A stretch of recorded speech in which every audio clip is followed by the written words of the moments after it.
We finished the main game, the main story. Now we're going to tackle the two DLCs.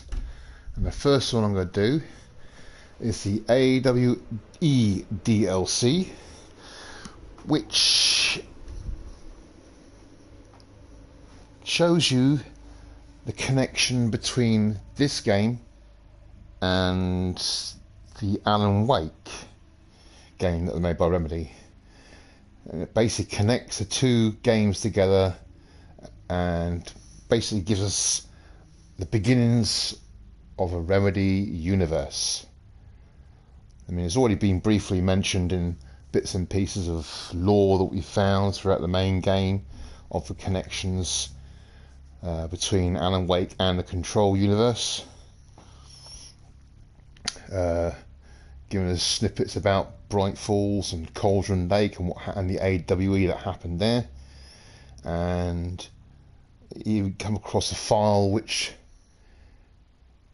sort of shows us that the FBC was actually keeping an eye on Alan Wake as a possible candidate, prime candidate for director of the FBC, given that his ability to change reality through his writing, which shows some sort of level of paranormal or paranatural ability. So in this DLC you'll see the connection, and I mean I haven't played Alan Wake, but I do know the story of Alan Wake, and I've watched a couple of playthroughs on that game, so I know the connections, even if it's not a perfect recollection of all the details from that Alan Wake and how they pertain to this game, but I do know enough to get a general gist of the connections and how it might play out in the future. So let's begin.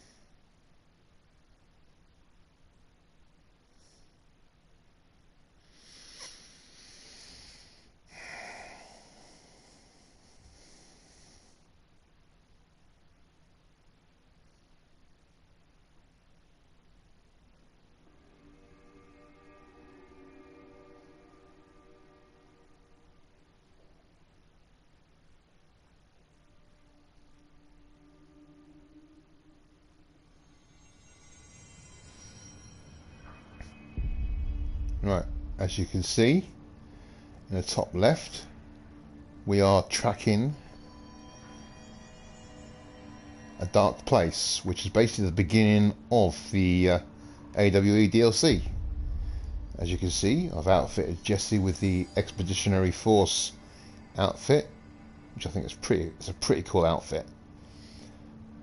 And I do know this DLC, I played through it once before. This DLC can get pretty dark. Pretty dark indeed. And it's going to get weird. Weirder than usual. Right, let's go. Go to the sector elevator first of all, because that's where it all starts. So it should be. Darkness engulfed the elevator. There was something there, reaching for her, trying to make her act. There he is, the man himself. It was a distress call.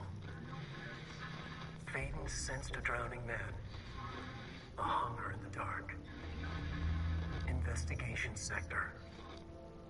Investigation sector, huh? Right. We should check this out.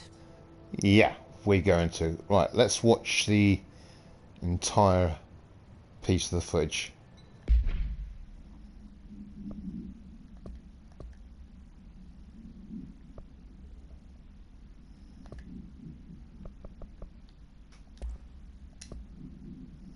Faden rides the elevator. We'll discuss this footage in a moment when we watched it, and I'll throw some thoughts out about what it actually means and how it connects to Jesse. Right, let's watch it. Darkness engulfed the elevator. There was something there. A presence. Jesse Faden could hear it. A call. It was faint, reaching for her from a dark place. Dark place. Faden was sensitive to visitations. She had them all the time. From her guiding star and the previous director. She was the perfect receiver. As if she'd been made for this. Faden paused to feel it. The force at play here. It was changing things around her, subtle, trying to make her act. Faden didn't like that. Her guide felt it too. Polaris didn't flare up in defense as with the hiss. So it wasn't all bad. Not a hostile transmission. It was powerful, but it was coming from far away. And made weak because of the distance. It was a distress call. Faden sensed a drowning man. A man desperate to escape. She sensed something else, too. A hunger in the dark. Not unlike the hostile resonance. Waiting. She knew that desperate acts can have grim consequences. It was this, more than the man's despair, that made her follow the call. The elevator lights winked back on. The darkness receded like a memory. There was a new button on the elevator control panel. Investigation Sector. Faden pressed the button. The elevator doors slid shut with practiced bravado.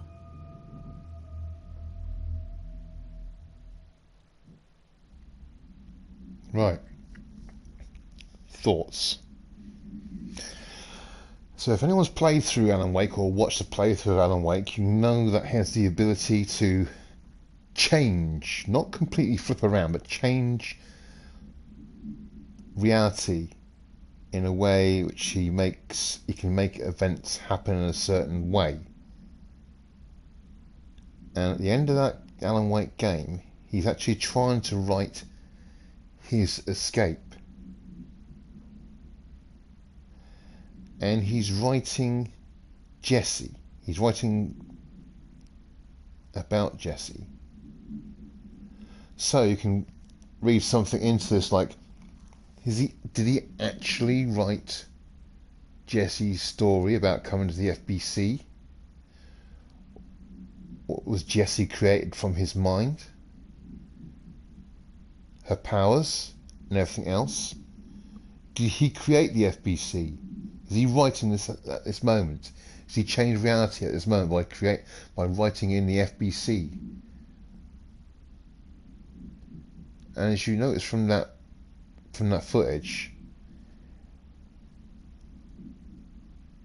he wrote that Jesse sensed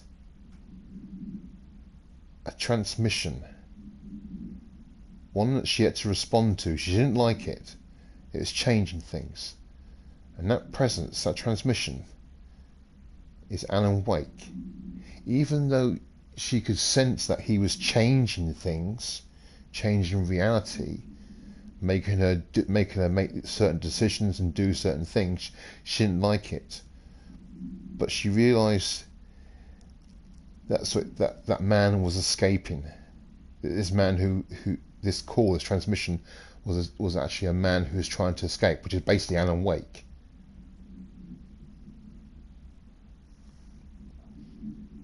It just begs the question: is Control, the entire game, the entire universe, written by Alan so he could form a way of escaping? Or did Jesse in the FBC exist beforehand and he's just changing certain pieces of reality to enable him to escape? It's just totally mind-blowing. Really cool concept. We don't know. We may know the answers later on, especially when Alan Wake 2 comes out, because bound to be Easter eggs and connections in that game, which might show might pertain to what Jesse's going to be doing in the second Control game, and I know that's coming out. We don't know. There's going to be some answers, but there's going to be many more questions. Right. Let's ride the elevator.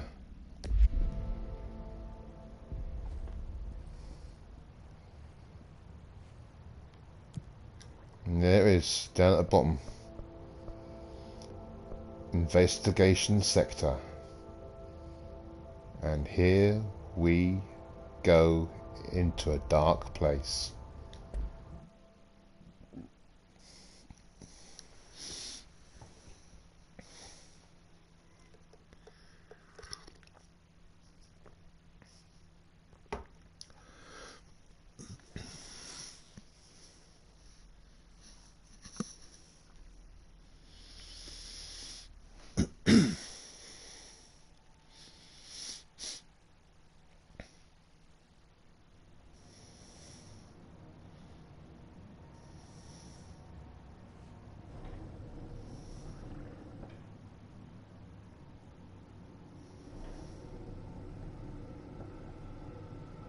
And by God, is it dark in here?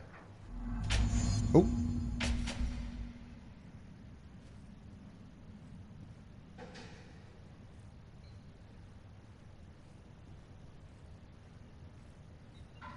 Hello? Anyone here? Guess not.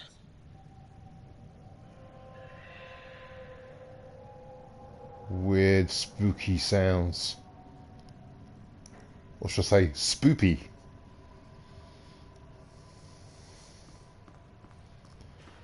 Let's do a bit of investigating of our own then, shall we? I'll grab that file in a minute. Let's look in here first. Seems a lot more crowded than the rest of the bureau. Yeah.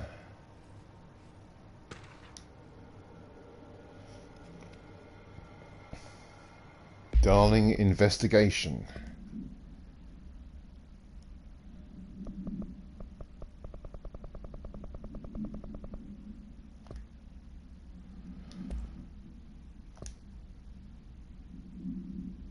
Official findings report.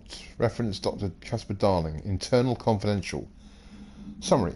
Per authorization from Mr. Kirkland, it's the head of investigations, Internal Investigation D-084-5 was launched into the ethical practices of Dr. Casper Darling, Head of Research. Despite the accounts of anonymous reports regarding inhumane treatment of a being or prisoner currently housed in the Bureau, our official findings regarding this were inconclusive. Numerous obstacles arose during this investigation. The majority of must-be research sector personnel seem to be wholly unaware of any such entity, which must be Hedron, contained there. One agent, I assume, confirmed the person's code name to be either Hedron, it could be Dylan, P6, but all files pertaining to that name were inaccessible, being classified under the highest clearance level. Investigators were similarly blocked from entering the Dimensional, must be, research wing to interview its staff, so I assume it's going to be Hedron. The matter was further complicated by the lack of clarity on whether non-human that's definitely Hedron, non-human paranatural entities warranted humane treatment. Whilst the investigation cannot address any charge against Dr. Darling, we do recommend an investigation into must-be dimensional research. So, that must be referencing Hedron being held in dimensional research. It's got to be. It fits. It fits in where the certain words are being redacted. Okay, on to the next file. Okay, what's this one? Casey Inquiry.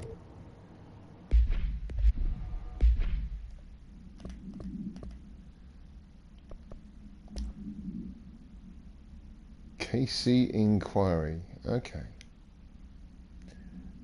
Mr. Dennis, a request came through recently from an FBI agent asking for all our files and Brightfalls, specifically on the disappearance of the author Alan Wake. Per the Interagency Information Exchange Agreement, I had some paper pushers gather up a folder of all pre-approved files. Don't worry, all the inappropriate material is either missing or redacted. But I'm writing to let you know that we received this request from a special agent named Alex Casey. Sounds familiar, right? That's because Alex Casey is the name of the fictional detective in those hard-boiled crime books Alan Wake wrote. Pretty interesting that an FBI agent sharing a name with the most famous character Wake wrote is looking into a case dealing with the writer's fiction coming true. I think this is worth looking into. But what's your opinion? Just give the word, and I'll start surveillance on this guy. Special Investigator Gleason. Now that is spoopy. That's too much of a coincidence. That's too much of a coincidence, especially if it's this special agent from the FBI is looking into the Alan Wake case. And his name is Alex Casey, as one of Alan Wake's most popular, most written character that he ever wrote about. That is weird. Okay.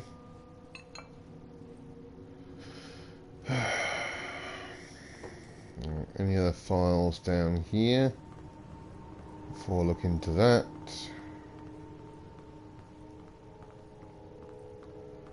Another file down here.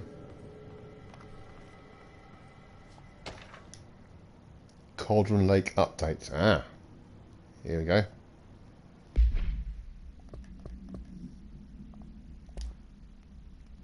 Cauldron Lake update.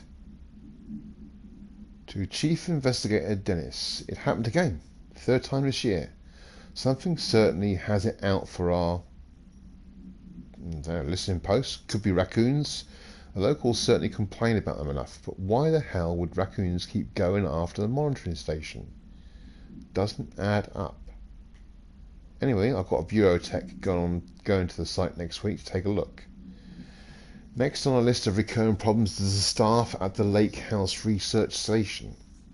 How am I supposed to effectively keep an eye on, must be Cauldron Lake, if they won't let me see any data? Hell, I don't even know what they're researching out there. We need to petition them again to share their info with investigations agents. Only a matter of time before this blank hits again, and I want to be prepared. Anyway, if anyone at HQ asks why the Bright Falls report is a little thin this month, tell them it's because we couldn't take any readings. In the meantime, I might invest in some raccoon traps. Sincerely, Agent Estevez. So,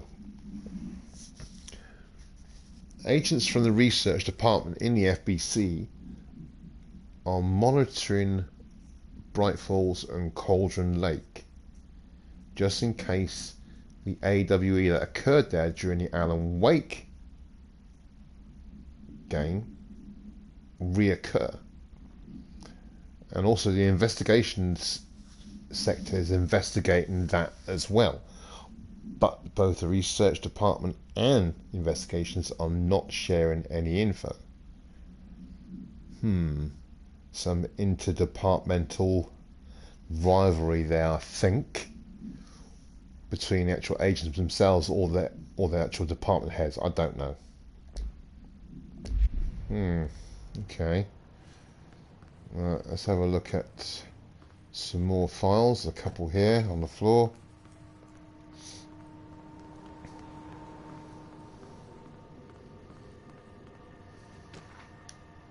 Missing agents.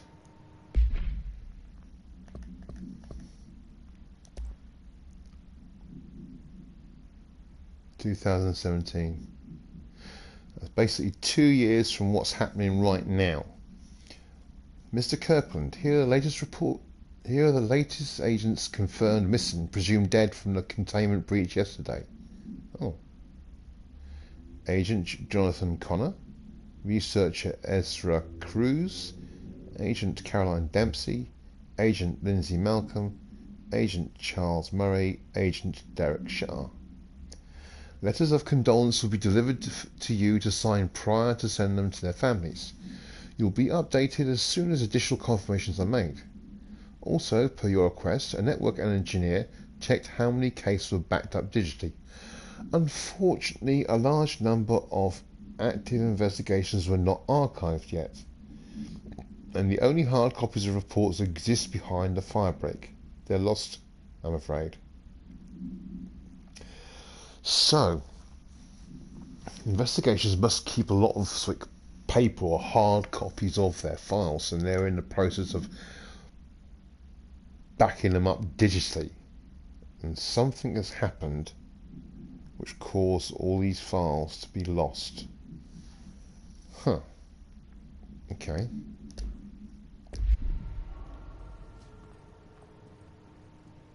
There's a file over here.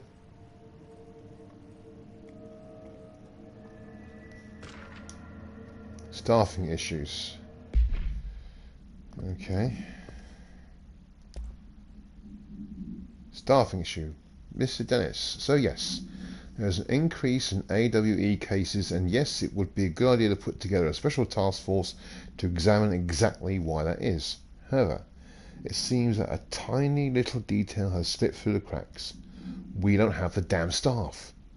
If you expect us to detect, investigate, and process more AWE cases, you need to give us more people. It's simple math.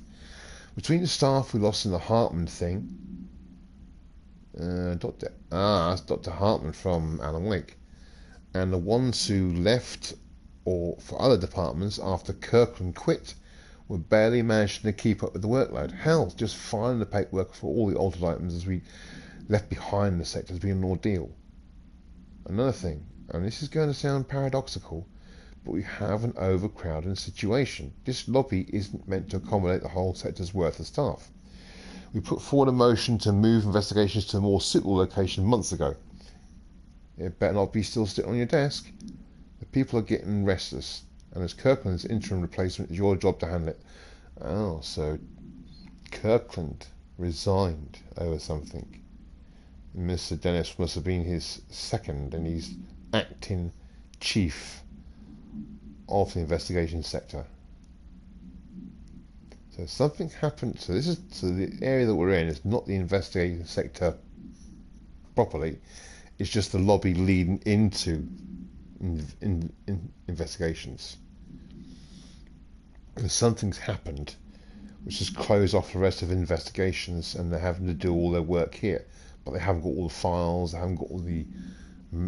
They've got too many people, or desk jockeys, crowded into this one lobby area, and it's making things difficult. They must have lost quite a few people in whatever happened in there. And it all revolves around the AWE that happened at Cauldron Lake and Bright Falls. Right, okay. Got a couple of files here. Resignation letter. Ah.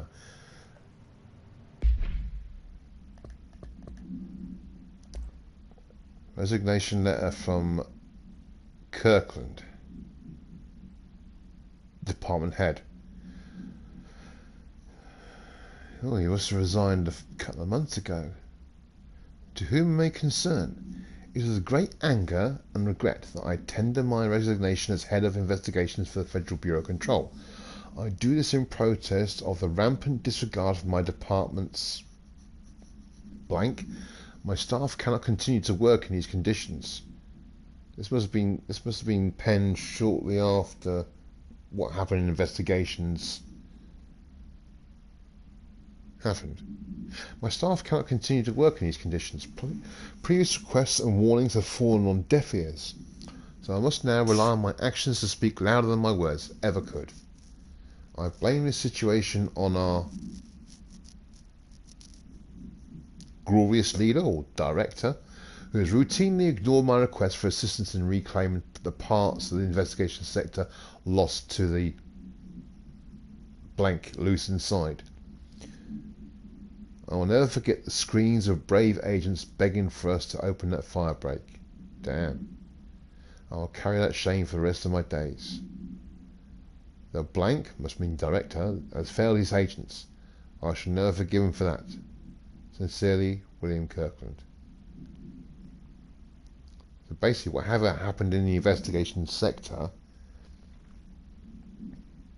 quite a few agents died. And Kirkland's been put under increasing pressure to carry on with the workload, but at reduced capacity.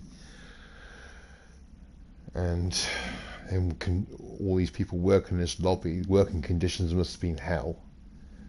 And he wasn't getting any answers at all from Trench about how to resolve the situation. So he got basically fed up with it. So he decided to take a stand and just resign from his position. Damn, poor man.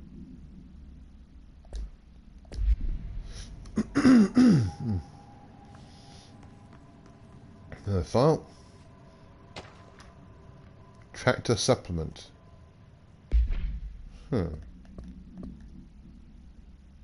Case file. We didn't come across the other bit. There's a supplement to additional file we haven't seen yet. Miscommunication led to a local coroner examining the body of William Burrow. Burrow William, male, Caucasian. Case summary. 33-year-old man found dead on his property per police report. Remains obtained for coroner's office also include blood, urine, bile, stomach contents and bone fragments. Autopsy findings. Blunt force injuries head. Lacerations left ear cheek. Blunt force injuries extremities.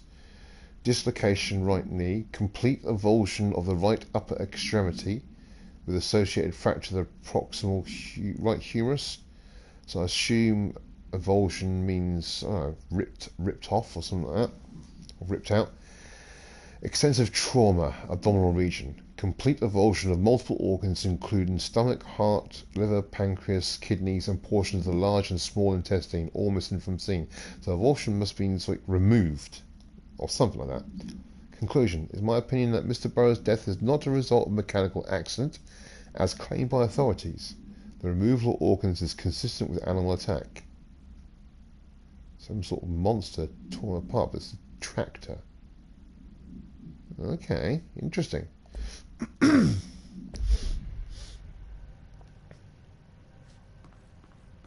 Right, a file there, but I can't get through there. Let's pull some of these out.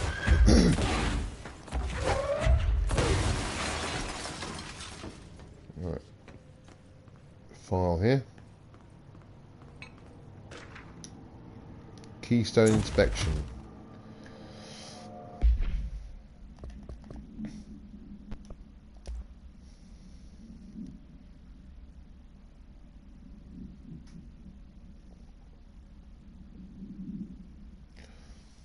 Okay. Mr. Kirkland, we stopped at Keystone on our way to the target AWE, like you asked. I'm sending my report directly to you to try and keep a lid on this Grumman Morales desertion issue. Didn't find any sign of them here. Given the records, it's possible they switched teams, like you suspected, but I don't think that's the case. An event definitely occurred here in Keystone, and I think Grumman and Morales got caught up in it. The entire population has vanished into thin air. Reminds me of the ordinary case. But that was just the adults, if I remember in the file correctly. This is different. I think our guys are casualties, not traitors. If there's an AWE, it seems to be over. We walked through the whole town. The only strange thing we noticed were markings on various buildings. 2 overlapping circles with a dot in shared space. Could be unrelated. I'll show you the pictures when I get back. In the meantime, you should send a team out here to cordon this place off and maybe get the comms guys working on a cover story. Yours, sincerely, Agent Keenum. I don't know where Keystone is, but I'm bound to find out.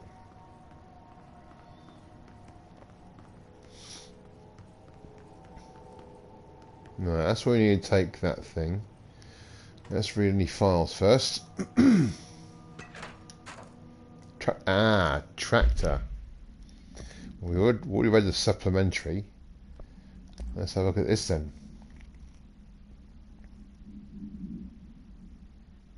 Item is not in Bureau custody, none known. Description, altered effect.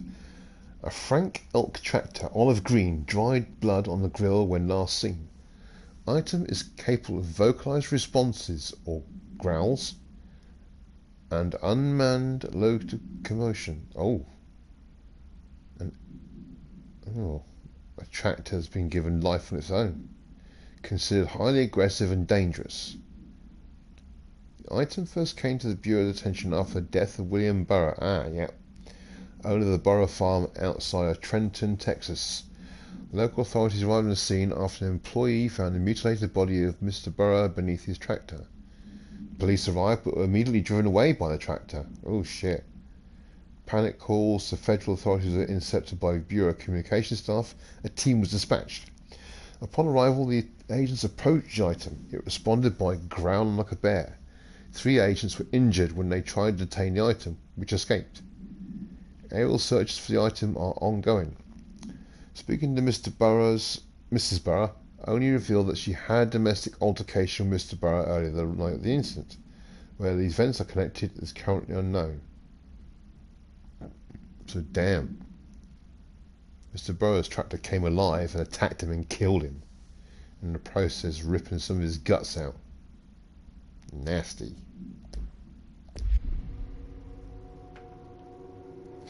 Another file over here. Ethics investigation.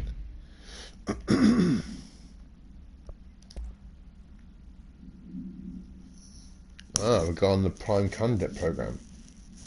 Per authorization from Mr. Kirkland, internal investigation P-142-9 was launched into the legality of the Prime Candidate Program by the Federal Bureau of Control. Since all known subjects relevant to the investigation used executive privilege to decline interviews, very little first-hand information was gathered. However, anonymous sources and documentation declassified by Mr. Kirkland both paint an alarmingly clear picture of systemic blank and blank blank were brought into the oldest house and placed under blank examination and testing with the aim of appointing one as director upon maturity. This program has produced no successful cases and only resulted in a traumatic blank of paranaturally inclined blank. Not only is this in breach of the Ash Act, but it flies in the face of basic human blank. The investigation team unequivocally blank the Prime Candidate Program and recommends that it be blank immediately. Let's see if we can figure out these redacted words. Let's click on both systemic abuse. Blank were brought into the oldest house. Placed under blank examination. This is obviously something to do with Dylan. And the investigation team unequivocally something the Prime Candidate Program recommends it be shut down immediately. Okay, interesting. So some of the research that Darling was doing and the Prime Candidate Program was a lot of people in investigations thought they were a bit dubious.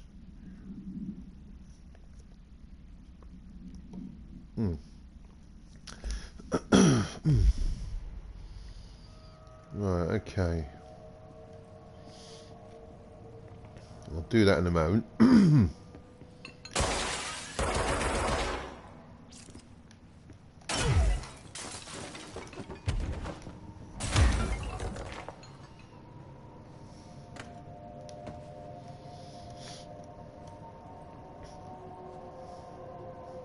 Space helmet.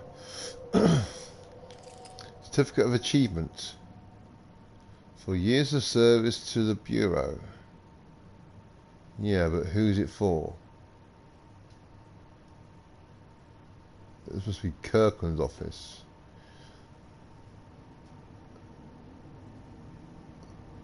Huh, there's no name on the recipient.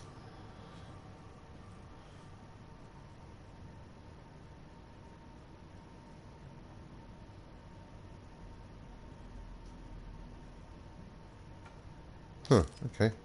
Let's read this far. Trench, official warning. Oh, okay.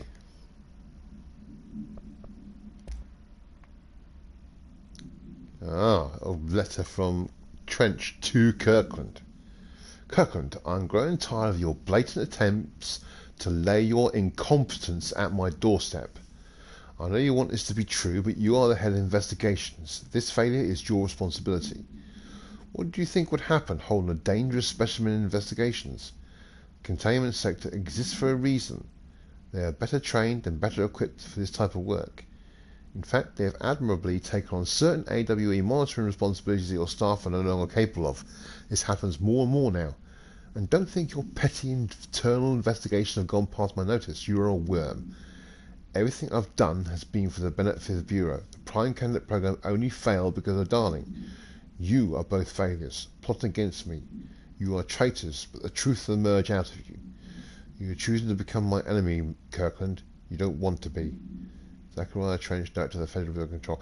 So, the Investigations Department are investigating Trench and Darling regarding dimensional research and the Prime Candidate program.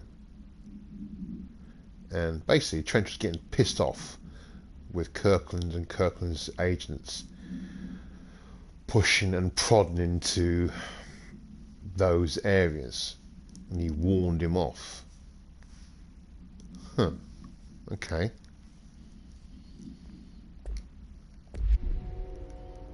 Any more files? Yep. There's a lot to read. Director investigation. Ah, here we go. Now we see the reason why Trench wrote that letter to Kirkland.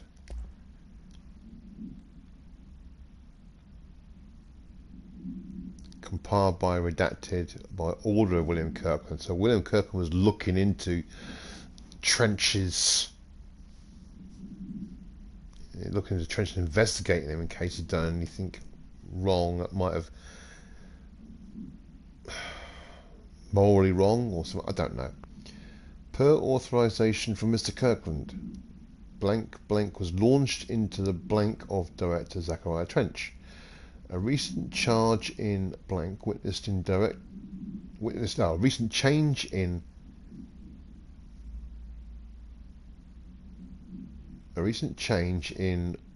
behavior witnessed in Director Trench included aggressive blank when blank with other staff has been observed. However, this investigation is aimed at interpreting this issue rather than proving it. So, remember, all those years of being under control of the Hiss, he was getting more and more detached and more paranoid, and probably more aggressive towards other members of staff and other agents. Notable blank must be tension between Director Trench and Dr. Darling has been witnessed by numerous Bureau staff, although both declined to meet for an interview on the matter. Witness accounts suggest that arguments centre around a dimensional research, basically Hedron, and the entity kept inside. However, no evidence exists to confirm Director Trench's behaviour as anything more than interpersonal disagreements. This investigation has concluded that Director Trench's behaviour is not indicative of any crime. His fitness to lead is not in question. Okay.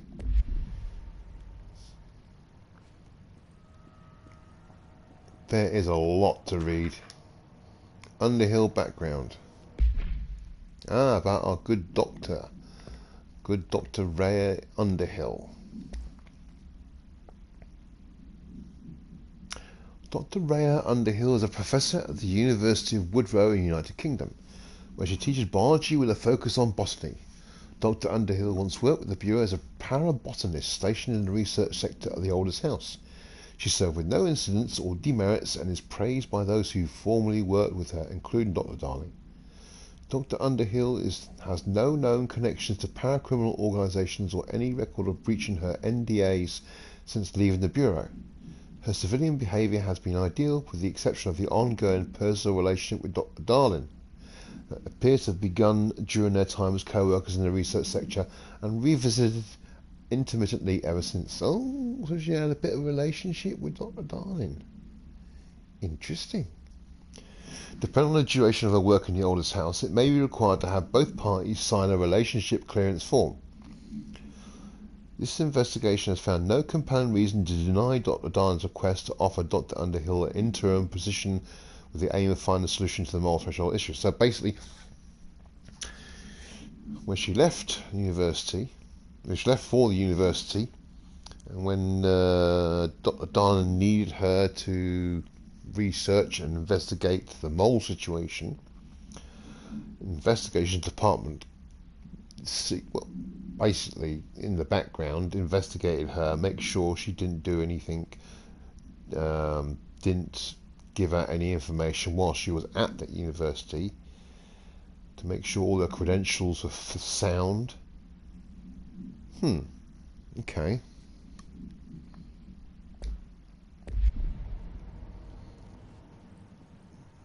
Okay. Here's a mod. What we got? Shaded facet. Now that's a new material. Right. I think we got all the files. Just double check.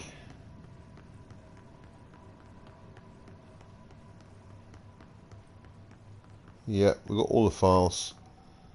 Right, let's get this.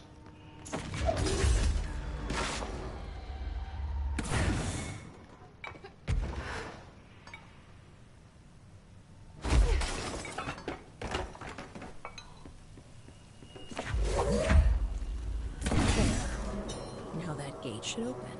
Yep.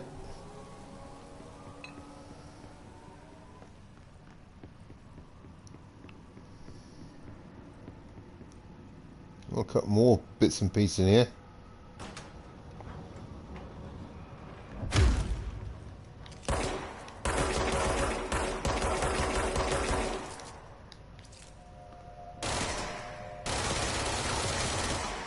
You'll see why I'm trying to shoot them, and later on, little secret, little Easter egg. Another file here. Specimen escape assessment. Ah. This might give us an answer to why the investigation sector was sealed off. Yeah, that's that new material, shaded facet. Research records. Specimen escape assessment. Purpose of internal investigation X-039-7 is to examine the containment failure of specimen SI-1 that resulted in the death of, I think, about 5 or 6 agents. An inspection report of the containment equipment 3 days earlier showed no faults. Investigators suspect human error to be the cause, yet no department has provided any evidence to support this. Technicians were able to recover the researchers' notes on the specimen from the internal network. On the blank of blank, this specimen began displaying a sharp increase in aggressive behavior. Cross-referencing that date with various logs found only 2 events inconsistent with the sector's daily routine. Number 1, the air filters were changed, and 2, an hour prior to the incident, a civilian named Alice, must be Alice Wake, Alan's wife, entered the sector regarding an unrelated investigation. Given their connection to the same AWE case, it is likely that Mrs. Wake's presence is relevant to the specimen's escape and to the blank. Investigations are ongoing. So, something that they kept here in investigations has a connection to Alan Wake and to Bright Falls / Cauldron Lake. Must have felt or sensed Alice Wake coming into the building. So the FBC must have brought Alice Wake in to the FBC to ask her questions regarding the AWE. So obviously the AWE at Bright Falls happened and ended before the FBC got there. And they needed to find out, needed to investigate exactly what happened there. And Alice Wake was the only viable witness they had. But she was brought into the FBC, and obviously this entity or whatever it is that was from there sensed her and decided to make a move and try to escape containment in the investigation sector when he should have been in containment. Oh dear. Okay. Right, any other files? Nope. Right.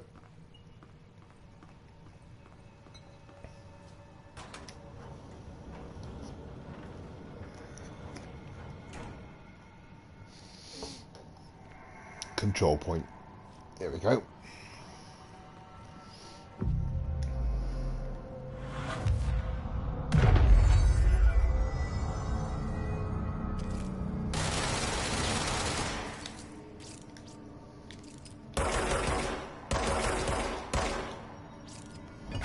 No detective, but something definitely happened here. Yeah. Where it's all blocked off there. Okay.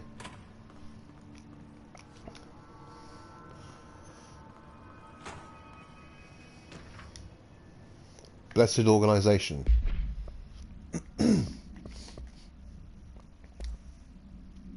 Blessed organization. This group, individual, has operated outside the Bureau's notice of paracriminal profile. Ooh. So a blessed organization of paracriminals. Perhaps longer. Displaying a level of skill and caution rarely seen in paracriminal groups. A review of past cases has found various mentions of their activity over the years. In 2016, a production company called Blessed Pictures was connected to an altered item case, as well as death of an agent from exposure to illicit paranatural materials. In 1994, a Los Angeles-based public speaker named Chester Bless was involved in the illegal use of an altered item. In 1988, a business called Blessed Repair and Service was suspected of involvement with an object of power case, perhaps even creating it. None of these businesses or individuals have ever been located. However, the connection to appearances of altered items and objects of power is too direct to be considered circumstantial. An arrest order has been issued for any persons believed to be involved with the Blessed organization. So, it's a group of people or individual who are fully aware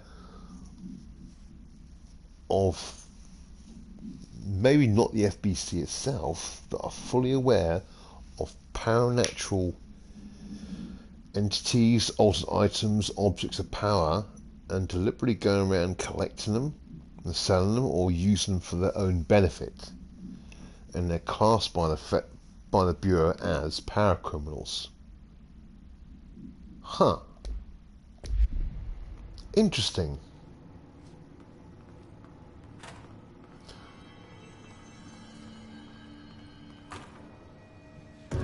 One, two. Do we know each other? Oh. This feels familiar. I can't seem to... I've forgotten it. I'm sorry. My name is Alan Wake.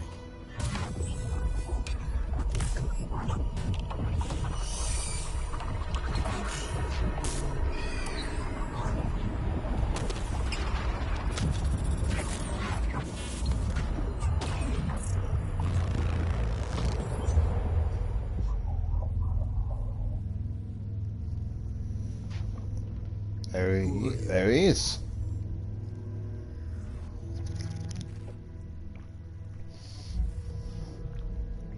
Who are you? Do I know you? I'm your friend Tom. Tom Zane. Oh. There's nothing to worry about. Tom. The poet. The diver. You look different. That was just a role. A character. The protagonist I played in my old film. I'm a filmmaker. An auteur like yourself.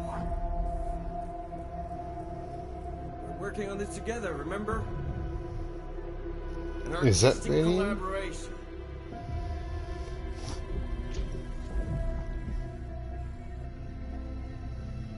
You need a drink. Night Springs. Oh. Yippish.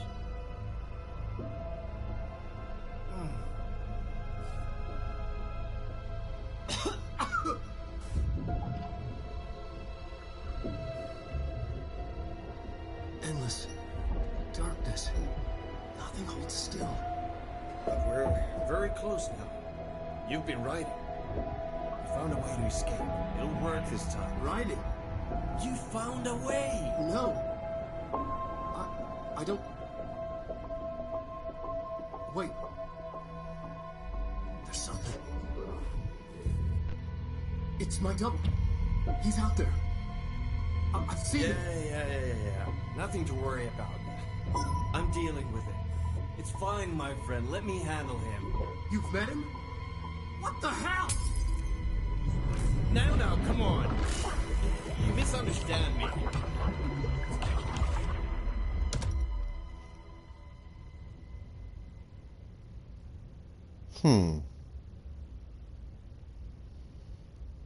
That Yes. was Alan Wake, the writer who went missing in that AWE case I read about. What's he doing here?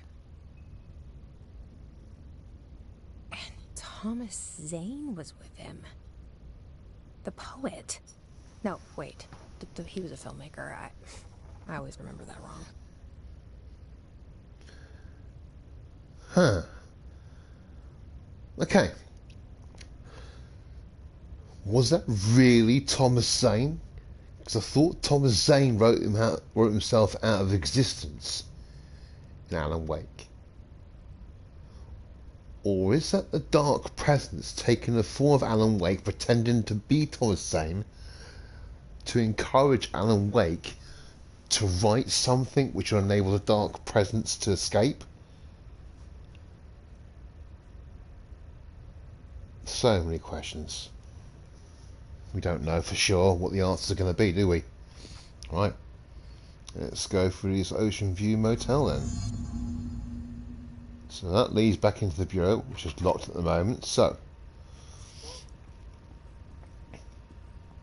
let's have a look round. Okay.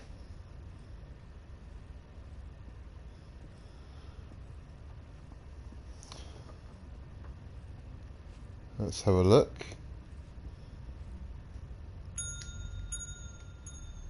Huh.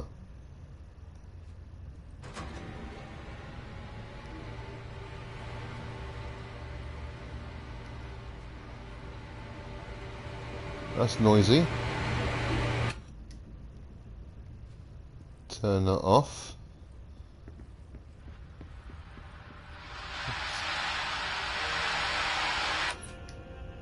So we've got to turn certain things off. As always, when you go through Ocean View Motel, you have to perform certain rituals to gain access to the rooms. And that... there we go.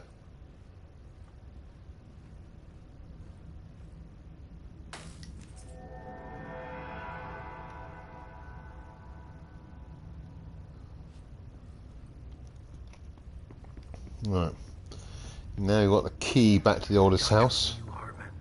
Devoured by Oh. hungry darkness, became the thing that had been Hartman.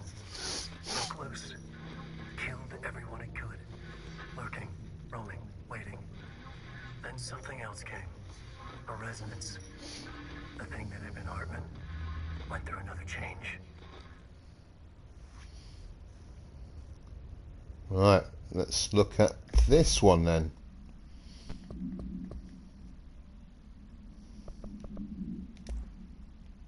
Hartman's final act. Okay, so we know that at the end of Alan Wake, Hartman did survive, but is, as far as I know, Dr. Emil Hartman was desperate. The Federal Bureau of Control had stolen his life's work.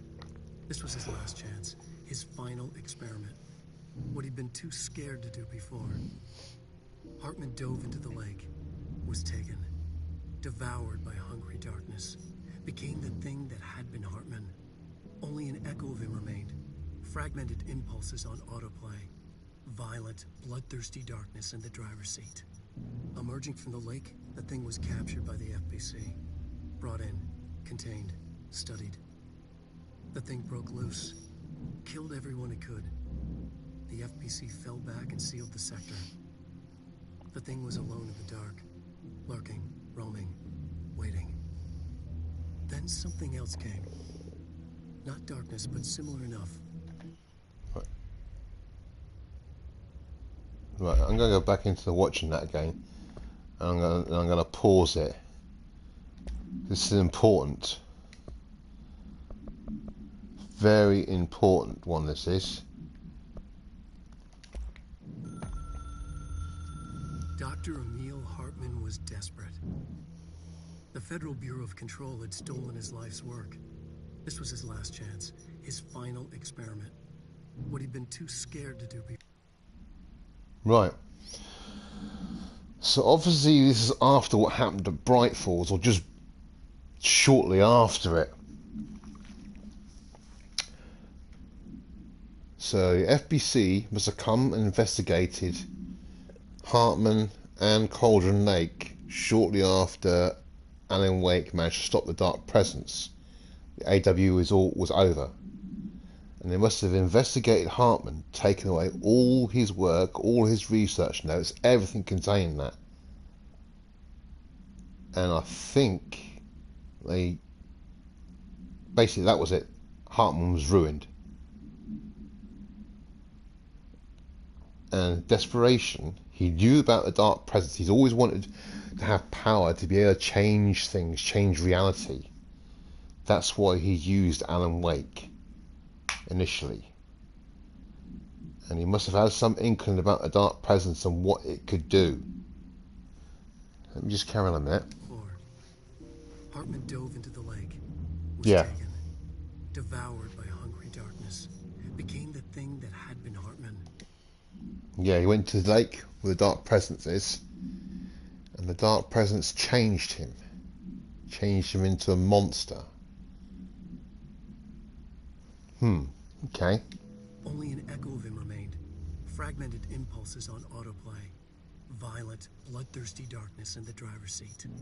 Emerging from the lake, the thing was captured by the FBC. Yeah. So whilst the FBC was still investigating, they managed to catch hold of him and contain him and bring him back to the Bureau to poke and prod him and study him. Because he was a paranatural entity then, being changed by the Dark Presence. Brought in, contained, studied. The thing broke loose, killed everyone it could. The FBC fell. Right, as we saw earlier, with the files that alluded, didn't give any details of what happened in the investigation sector, which made the FBC close it off. So we know that it's Hartman, or a thing that was Hartman, had broke loose. But remember, we came across another file which stated that Alice Wake was brought in to be interviewed regarding Bright Falls and Cauldron Lake.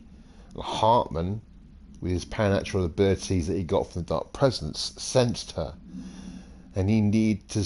Obviously, he wanted to get hold of Alice Wake,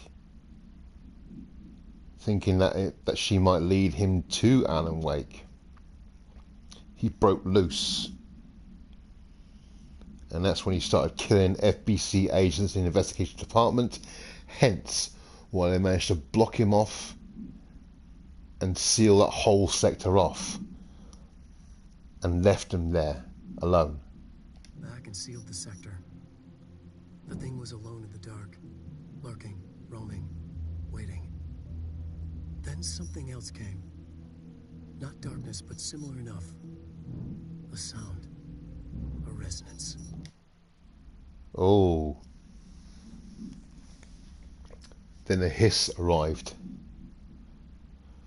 And the hiss sensed something in him. Sensed the dark presence in him, and sensed another paranatural entity or paranormal entity in him. So, okay. It shouldn't be a surprise. If there's one, why not another? Yeah. The darkness inside the thing could have been immune, could have resisted, fought, could have been passed by, passed through with no effect. But it didn't, and it wasn't. Right. So basically the hiss. So Hartman could have actually resisted the hiss. Could have. He's powerful enough to do that. He could have, as he said there. Maybe it had grown weaker over time, not aged. It was timeless, but weaker with no link to its source. So, he could have, if he was near the dark presence, if he was near Cauldron Lake, but he was too far away from the dark presence influence. Even though the dark presence had changed him, he is weaker for it, for being removed from the Cauldron Lake. And so it gave that his weakness gave the hiss an opportunity. Huh. A metamorphosis followed. The thing that had been Hartman went through another change. There you go. The thing that was not Hartman had been changed again by the hiss. So he's going to be more powerful. So obviously that's going to be the thing we're going to be going up against in the investigation sector. So not just the hiss we're going to be tackling, we're going to be tackling a nasty piece of work, a thing that was not Hartman. Oh dear. It's not going to be pretty.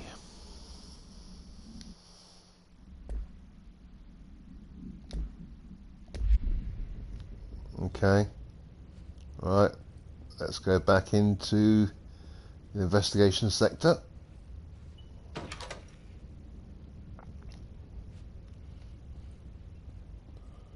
Rule of 3. Oh, yeah, not meant to jump. Huh? 1, 2. There we go. Now I've got access to the investigation sector.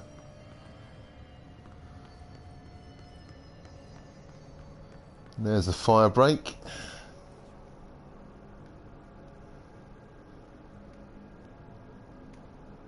Right, we got to get down there.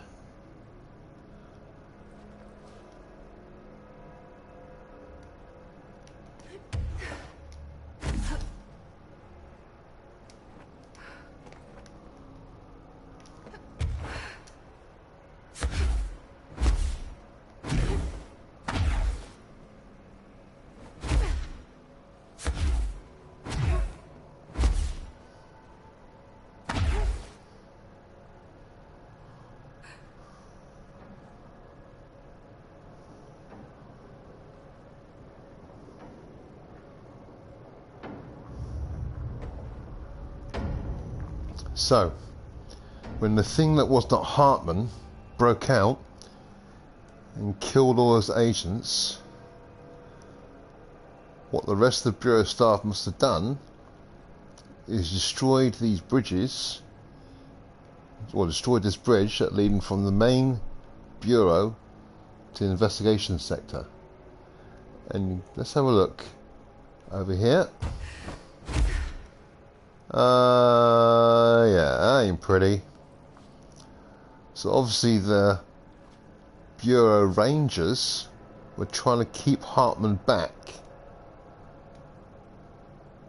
and in the process of fighting him off, make sure the whole rest of the Bureau is sealed. Looks like one or two got crushed from these doors. Not a nice way to go. Right, let's carry on.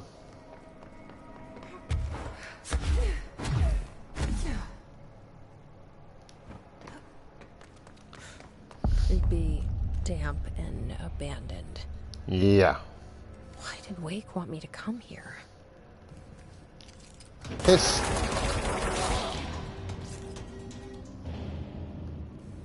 Thought you could surprise me, cunt. No.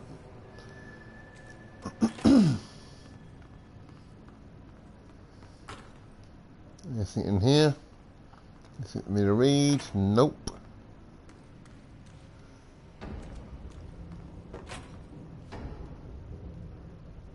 Right, okay. Whoa. Spoopy. Yeah. That doesn't look like a house shift. You think? Do I even want to know? Before I carry on, I want to look in here just in case, you never know. 9 times out of 10 there's nothing in the bogs, but sometimes there is. Okay.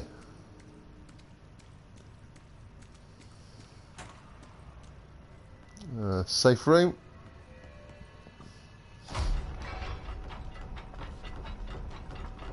Any files? Nope.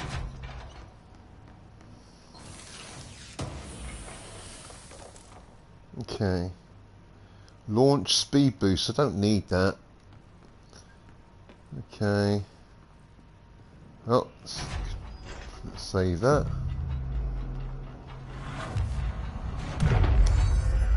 Right. Let's have a quick look at things. Astral constructs. Construct Pierce. No, hate that. Don't want it.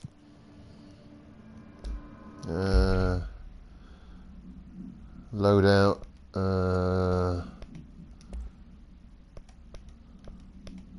No, don't need it. I've got any other new mods. I've got a higher tier mod, don't need that one. Don't really need that one. Okay. No, that looks fine. Alright.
The hiss are already in here.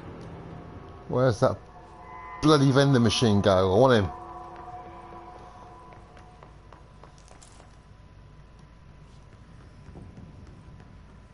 Where you get? This Yeah, I know that. darkness is blocking the door. So Don't want you, I want the vending now I have machine. to deal with an interdimensional noise and sentient shadows. Where'd he gone? I want him.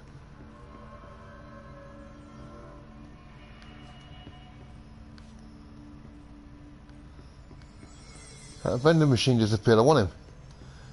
Because it's one of the little Easter eggs in this game.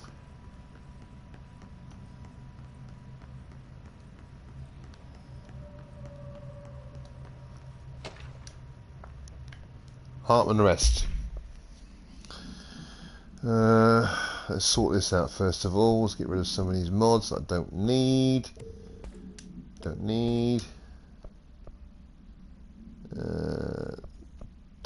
launch speed boost. I don't need it at all. I'm fine with that. Get rid of that. I think that's about it on that. That's it. What's this?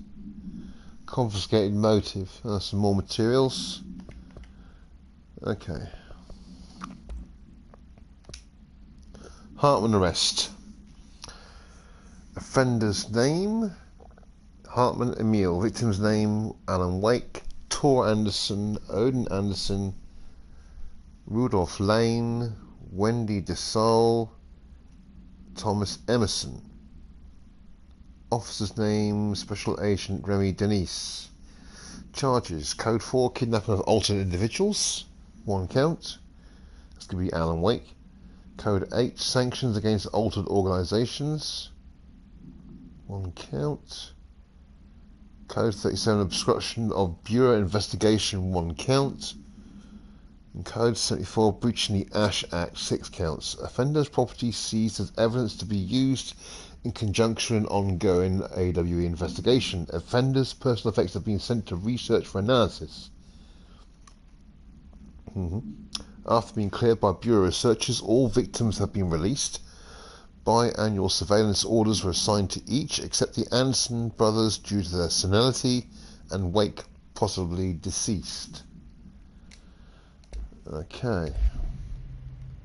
Well, Whoa. Looks like the house has gotten a little wild in here. yeah.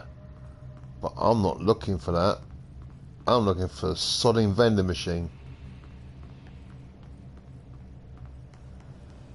I'll sort that out in a minute.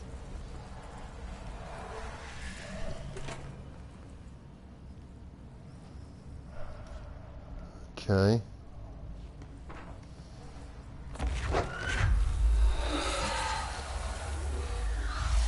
Light burns it away, huh? Exact same mechanics as was used in Alan Wake. Right.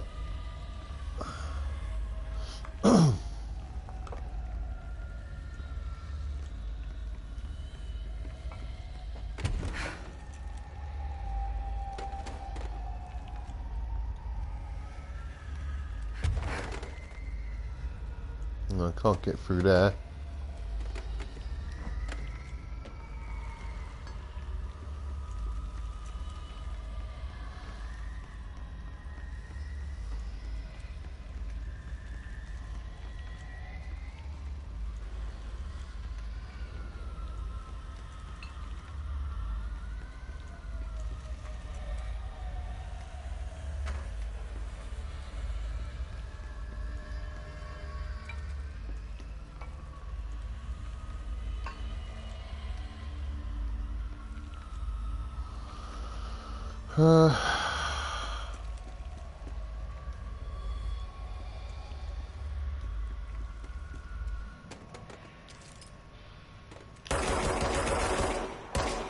That's not the vending machine. Not the one I want. Bug it off.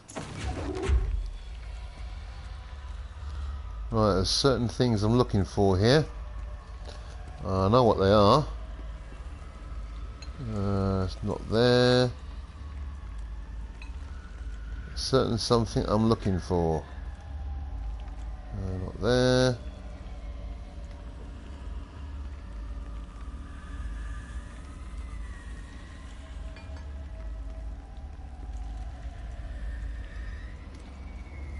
I know it's here.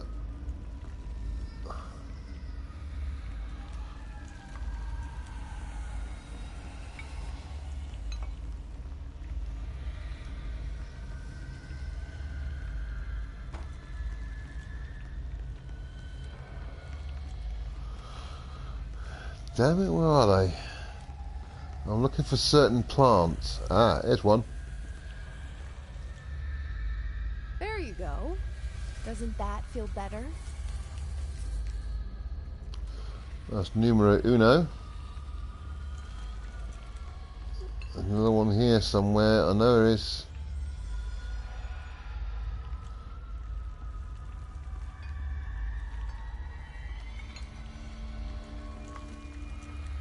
Not there. Right, let's go back methodically. Because what I'm doing is part of one of Artie's side missions. Shine a light on plants.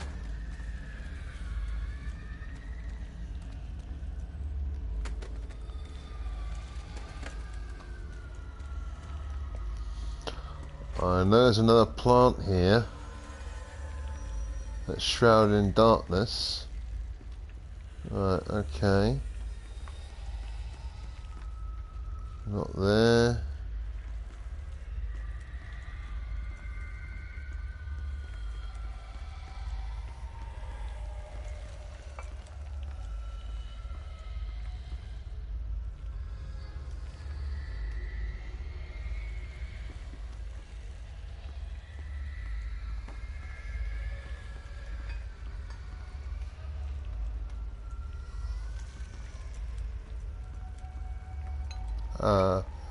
That's what I just done.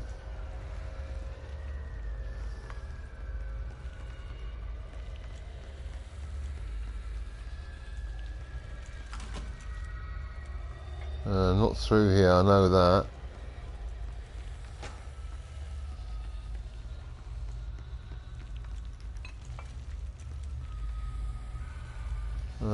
Let's get this far first. I'm gonna look. Foot gossip. Okay.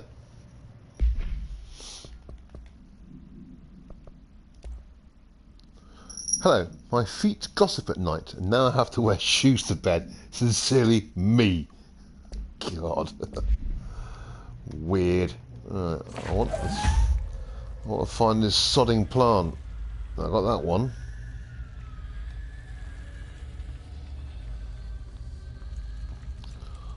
I know there's another plant here somewhere, and there's one in a secret area around here as well.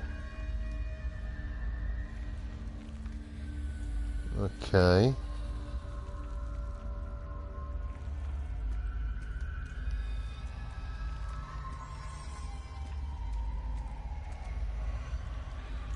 Not there. Is it through here? Nope.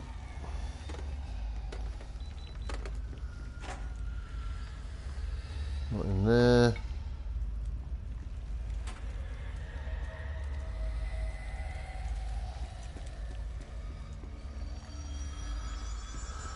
Right, okay. Let's go around the circle. Right, let's do the one I know is definitely here.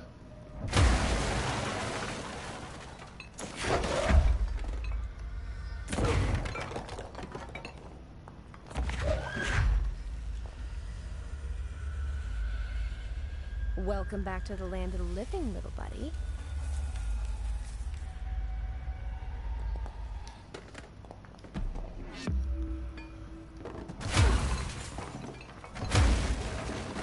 Get them away. Okay. Shield kills reload efficiency. Ah, useless mod. Okay, I've got to find this bloody third plant. There's 3 in each section. I found 2.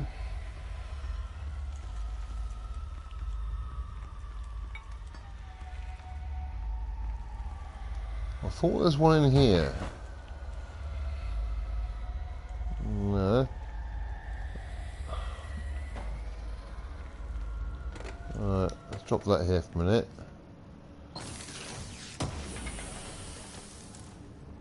Charge velocity boost. Yeah, I've got a higher tier one than that.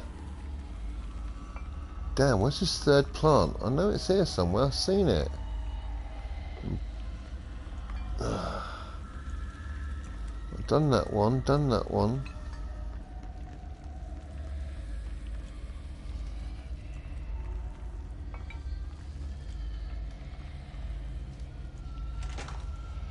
Definitely not in here, because that takes me into the next area.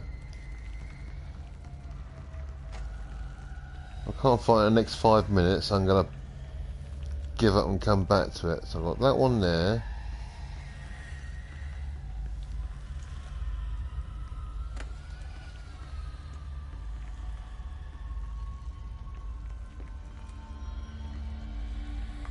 Definitely not there.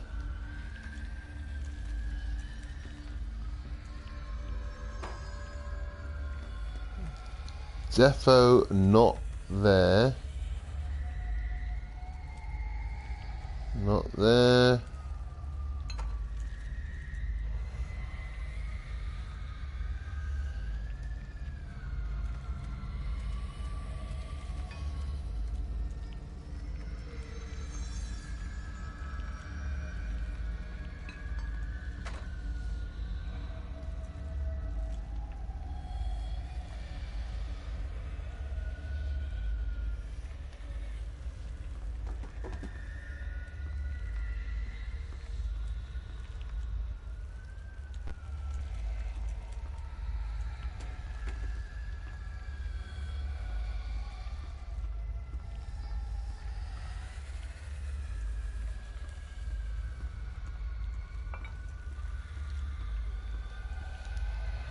Definitely not up there, because I just come from there.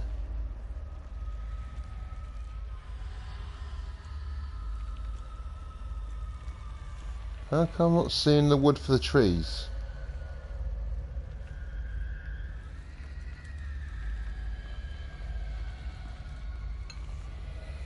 I'm going to have to come back to this, because I can't find it.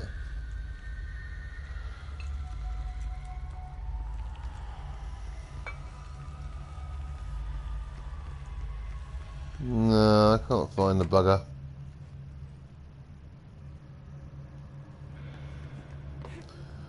Double check.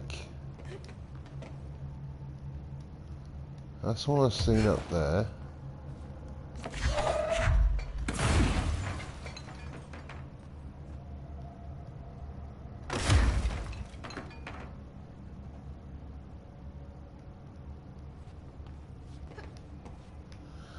No, okay.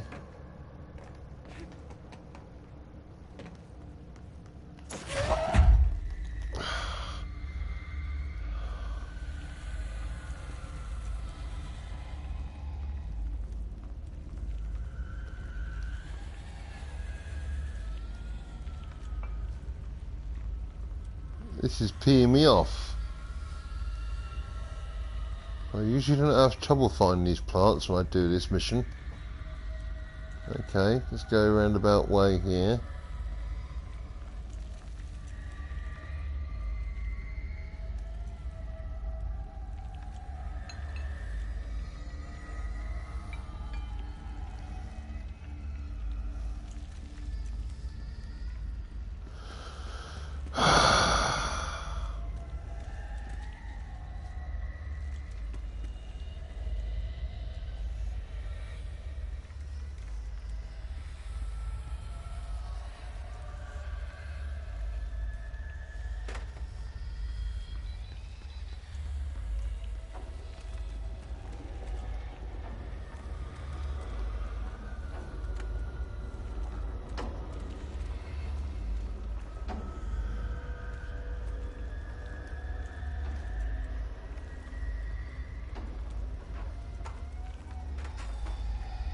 Huh. Not in here, is it? Oh, didn't see that. Hmm.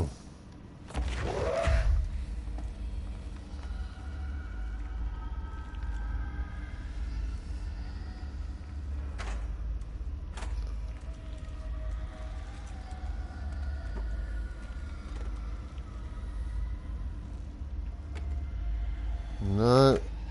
Okay.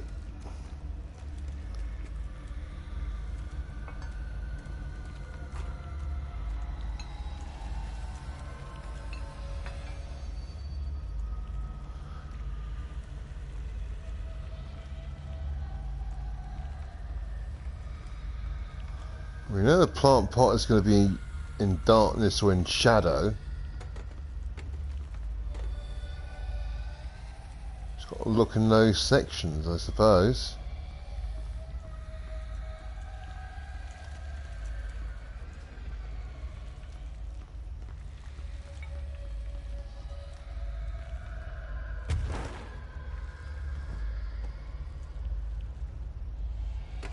Definitely not here.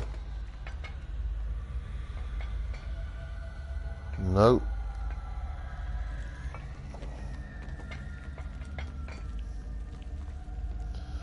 I'm determined to find this plant. Right, not there.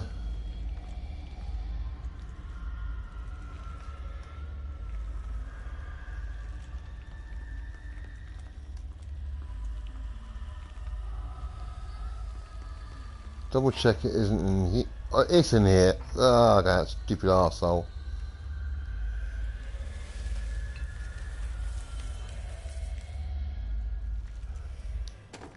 Good. And there's a bloody light in here, which... that was a big clue. Oh well, right. I can move on now.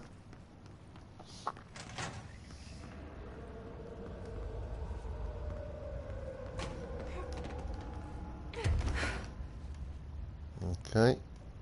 Whoa. That don't look good. I think the thing that was not Hartman done something really nasty to this ranger. Ooh, not pretty.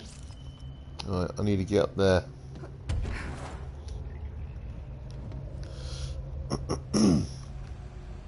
You go through there. But mold. Hello, mold.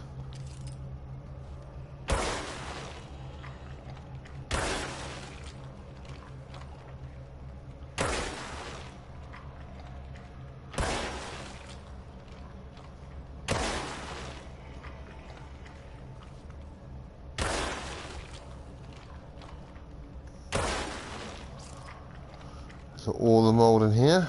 Oh no, a couple more here.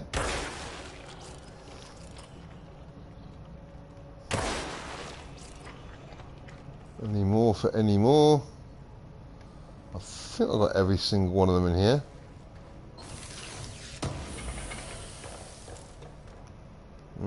More materials. Just double check. Oh no, one more there.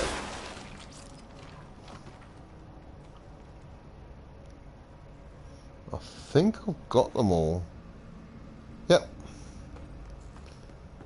Okay, let's carry on.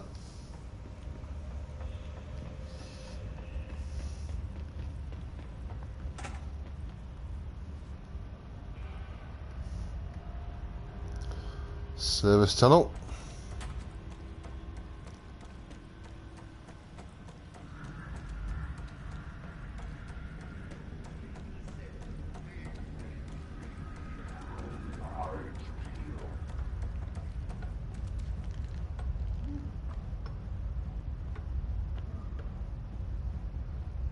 That don't sound good.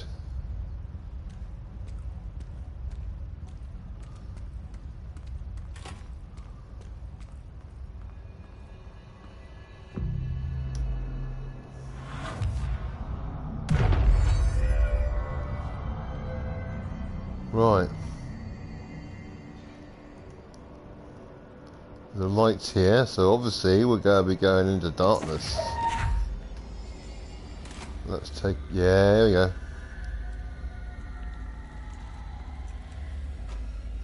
Operations Center.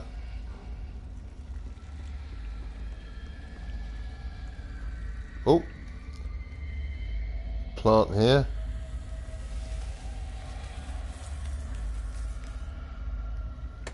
So there must be two other plants. Yeah, there's one there.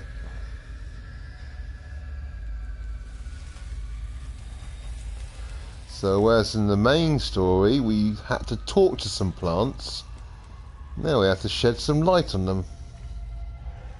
And there's the third one.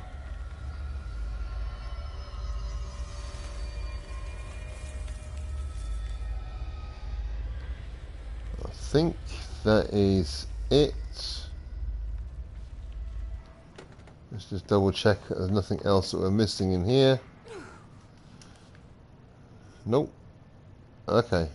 Cool. I think, yep.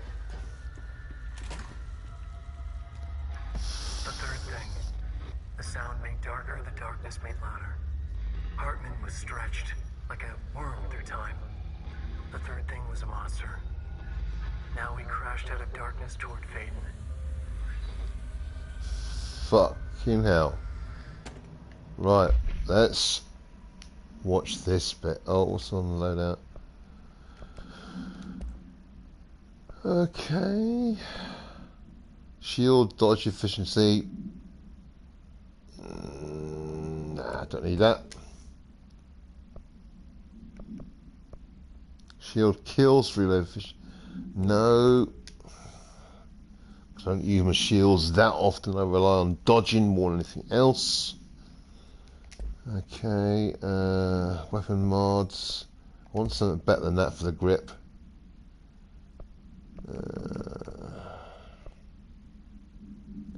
Ammo efficiency, no. Ammo refund, don't need it because I've got the Eternal Fire mod. Precision source boosts, again more source from headshots. No. The third thing.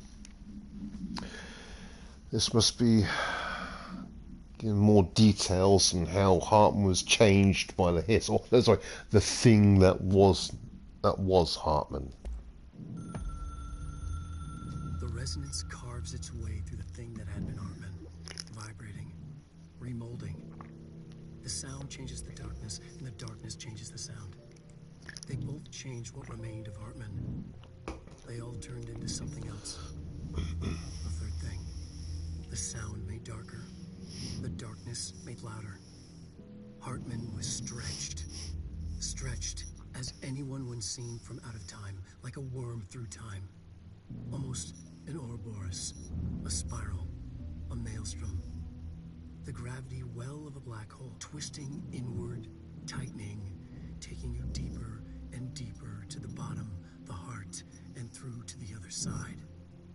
The third thing said, when you hear this, you will know you're in new you. He said, we build you till nothing remains. He said, under the conceptual reality, behind this reality, you must want these ways to drag you away. He said, baby, baby, baby, yeah, orange peel. The third thing was a monster. He'd tear apart any ordinary person crossing his path.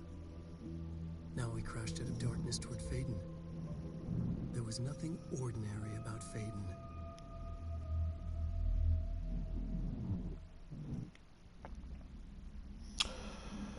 So basically what the hiss done,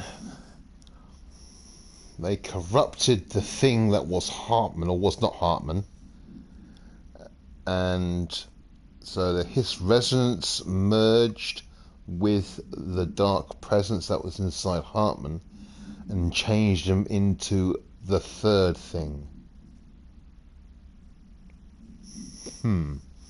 This does not bode well at all.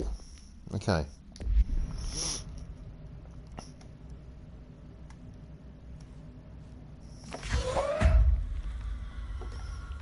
Let's look for things. Okay, that's where I come from. I've got to find a power cell to go in there. Right, let's burn you.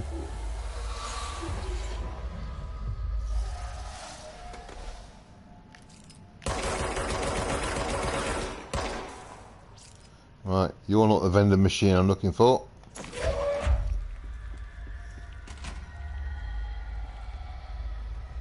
Right, so I've got to put a power cell in there. Right, okay. Come back and get those files momentarily. Looks like I have to go down here and find what I need down here.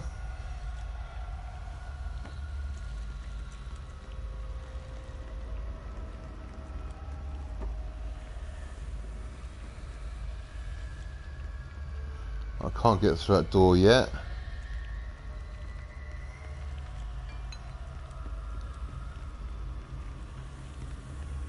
I need to find the bloody power cell I need. I've got loads of files down here.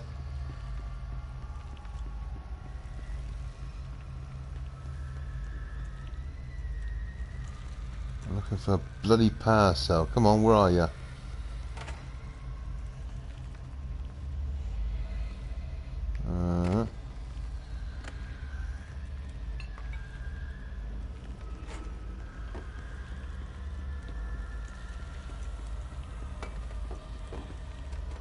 Up there.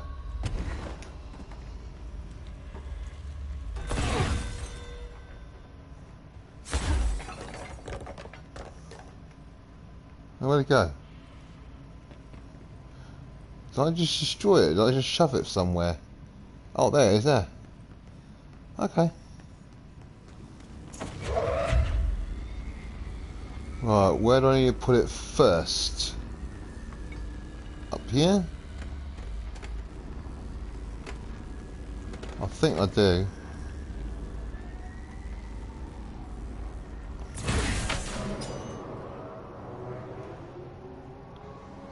That's the lights up here.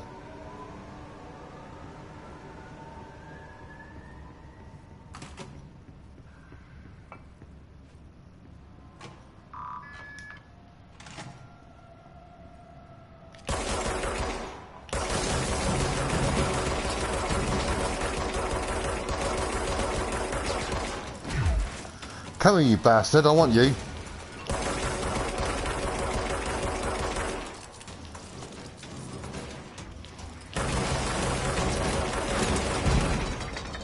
Got him.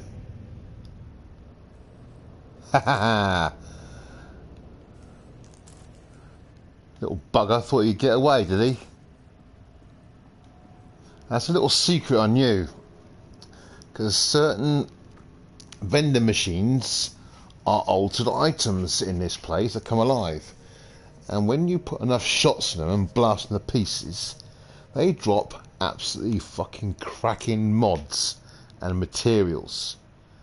They're basically like mobile loot boxes that can tank. Right. Oh yeah, here we go. Right, let's go with this first of all. See if I can come up with a... What did it drop?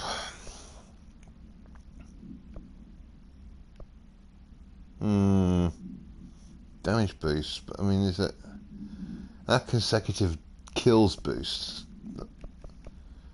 Not that good. No. No.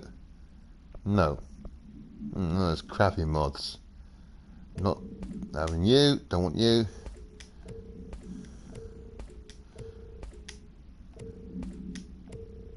No. I don't want anything. Still want one to replace that one there. That one mod. Let's have a look. See if any decent ones here. I've already got a level 5 of that. Okay.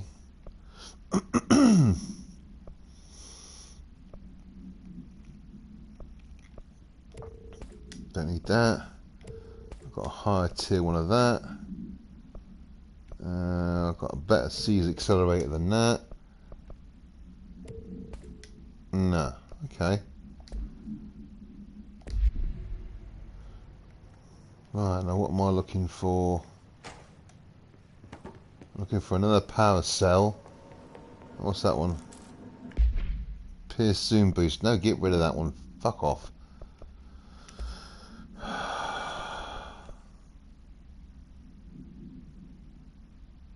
No. Get rid of you. Okay. I'm looking for another power cell now.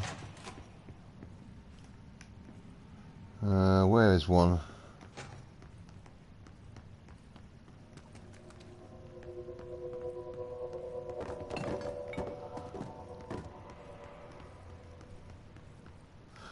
Actually, if I take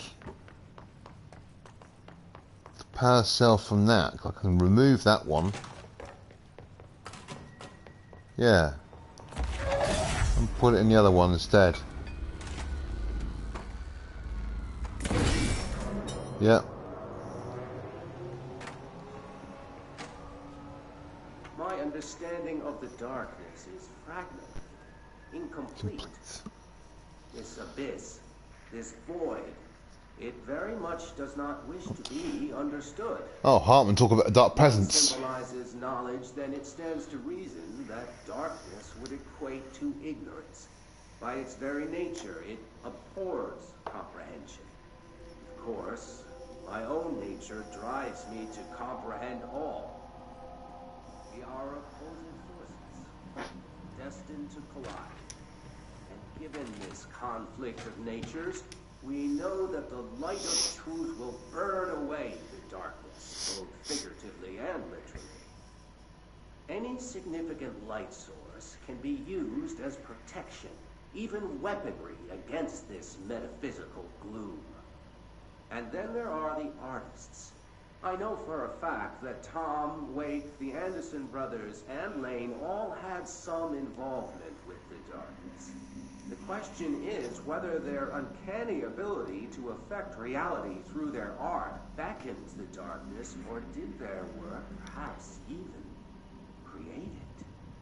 With Wake now secure in my lodge, I expect I shall grow closer to learning the answers to these questions. Assuming he cooperates, which is proving quite the challenge.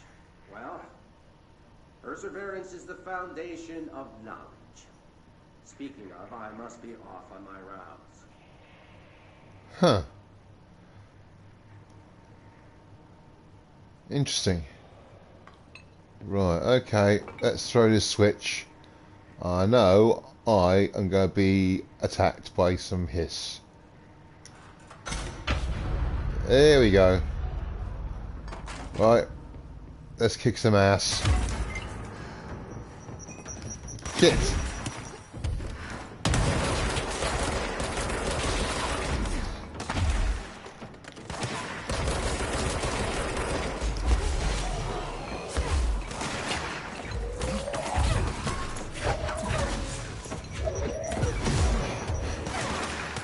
Right, let's take over you. You're mine.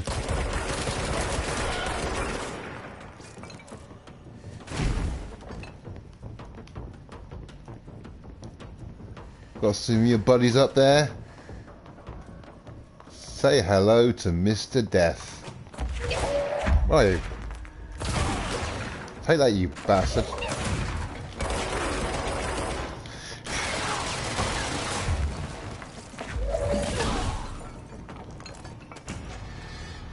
Right, that's all of them. Now I can explore to my heart's content now. Like you buggers getting in my way. Okay. Got a couple of files down here.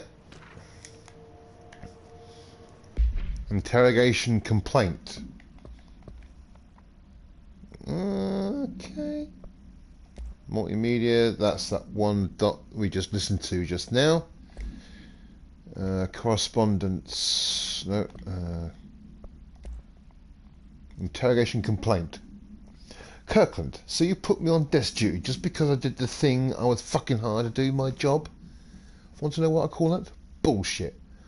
Asking us to interrogate these scum without using words like altered items or AWEs or paracriminal is the stupidest thing I've heard in my life, and I've heard some fucking stupid things.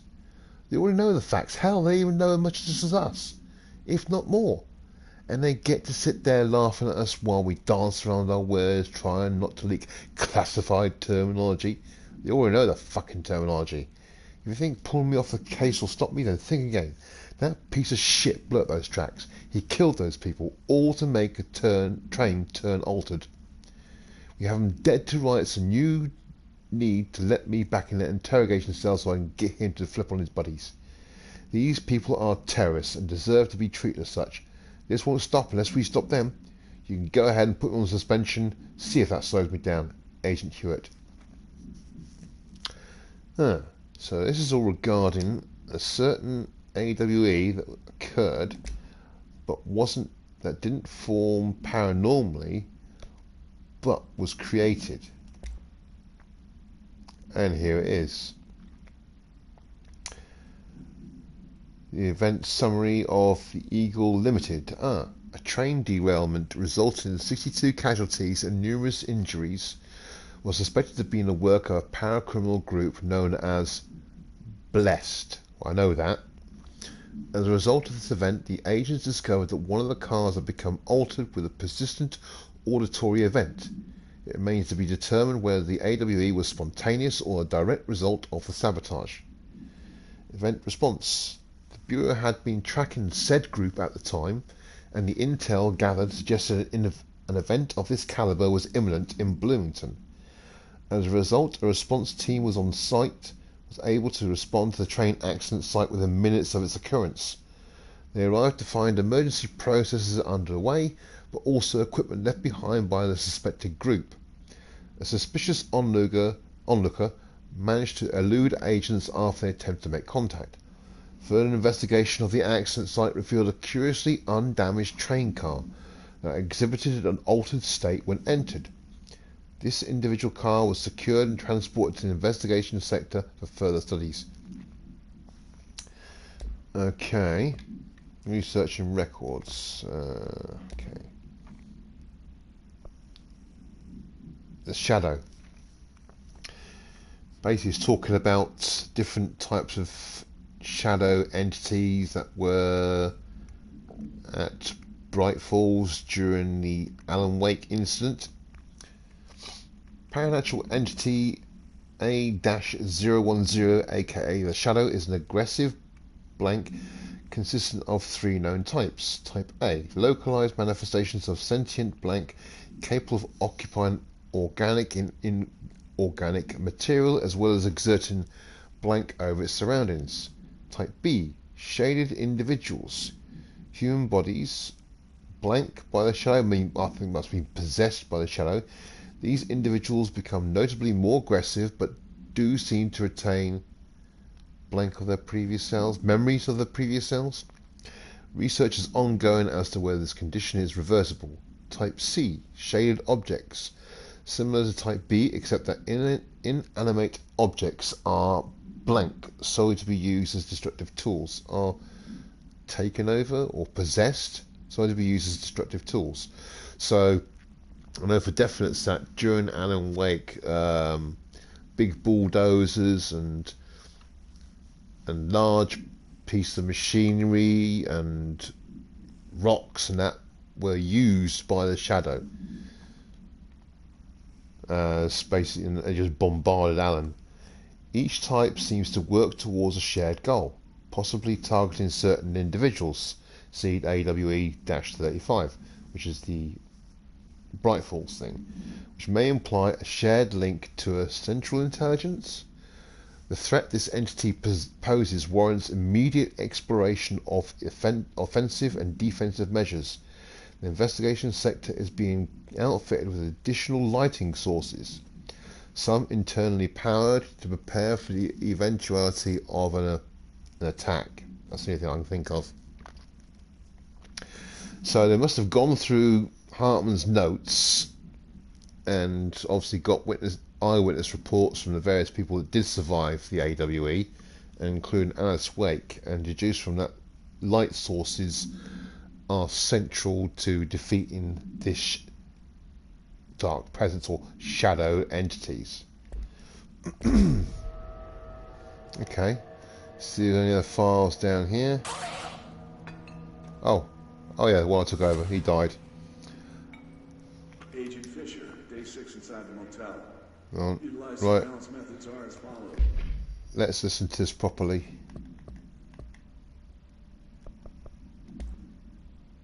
Motel observation. So the Bureau sent someone into the Ocean View Motel, see if they can figure out where exactly the Ocean View Motel is, and if anyone actually comes through the other doors, other than the one that we go through. Agent Fisher, inside the motel. Utilized surveillance methods are as follows. Fiber optic cameras slid under the individual room doors. Motion detectors in the lobby area. Tripwire, triggering a flash camera across the main entrance. Even fingerprint powder on the front desk. Results are varying at best. But mostly just inconclusive and unusable. The footage is corrupted. Sometimes even the equipment is damaged. I don't know how, exactly. I think this place is making fun of me. That's the only explanation. I can hear them laughing and screaming behind the closed doors. I can hear the call bell go and ding multiple times a day, but when I look, there's no one there. I know I'm supposed to stay out of sight, but I've seen the doors closing just before I can catch even a glimpse of anyone or anything. They're messing with me, whoever they are. I think... Wait, shh. There's something. I gotta get this. Get the cable out. Come on, you fiber optic fuck. Cooperate. Okay, there we go.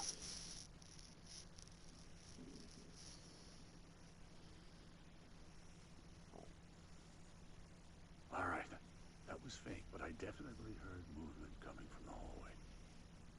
I think I might have finally caught one. Ha! The recording better work this time or I swear to God I'll... What? Hello? Who's there? Oh, shit. I'm with the FBC. Move away from the door. I have a... Where's my... Oh. So, he actually come across something in the Ocean View Motel instead of an FPC agent. Shit. Any other things we got here? Okay. I'll look in these other doors first. Oh, I'll look at them in a minute. Oh, a file here. Another one over there.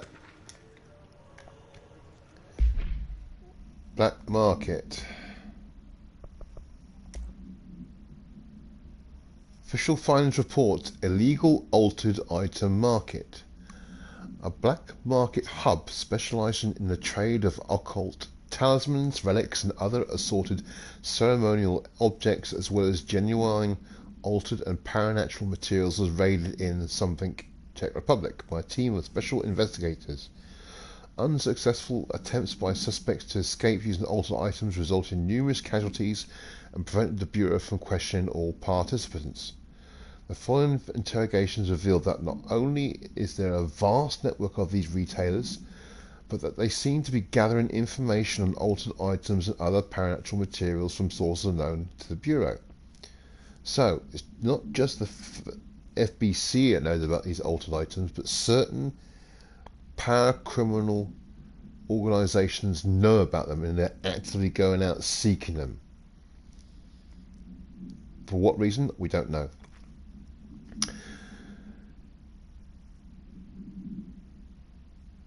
The following investigations reveal that not only is there the Bureau's concern here is threefold. A. There is a growing underground market for paranatural materials, which implies a growing awareness of their existence among a niche group of the general public. These criminal individuals do not seem aware of the item's paranatural powers, and their attempts to activate them could prove devastating if done in populated areas. And C. The motivations of these collectors are largely unknown. That's dangerous. Especially some of the bloody altered items you come across. Let's have a look at this file over here. NASA Cooperation Review.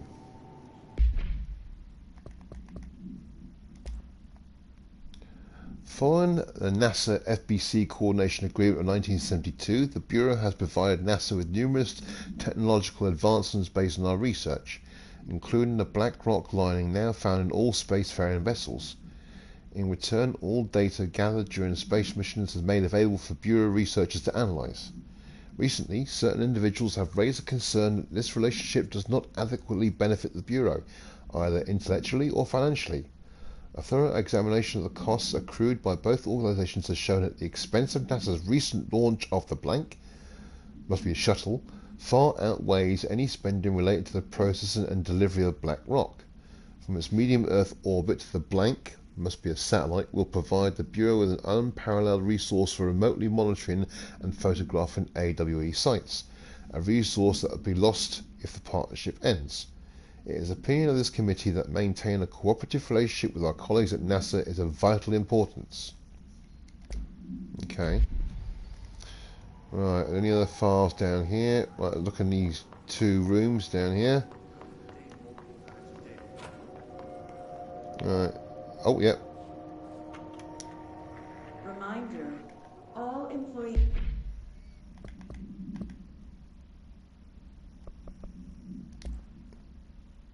Billable hours. Reminder, all employees are required to report their hours at the end of each month. The Federal Bureau of Control maintains that time is not subjective, and hours passed on alternative planes cannot be claimed. Astral dives do not accumulate overtime compensation. Thank you for your attention. Employees are required to report their hours at the end of each month. That's typical of the FBC, trying to get a paying overtime.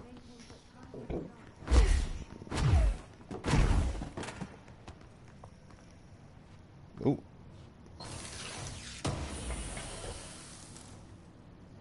Seized reload efficiency. Some of these mods are completely useless. That's why I disassembled quite a few of them. And I know definitely I'm not going to be using or are not good. And here we go. Janitor's workboard. Nurse.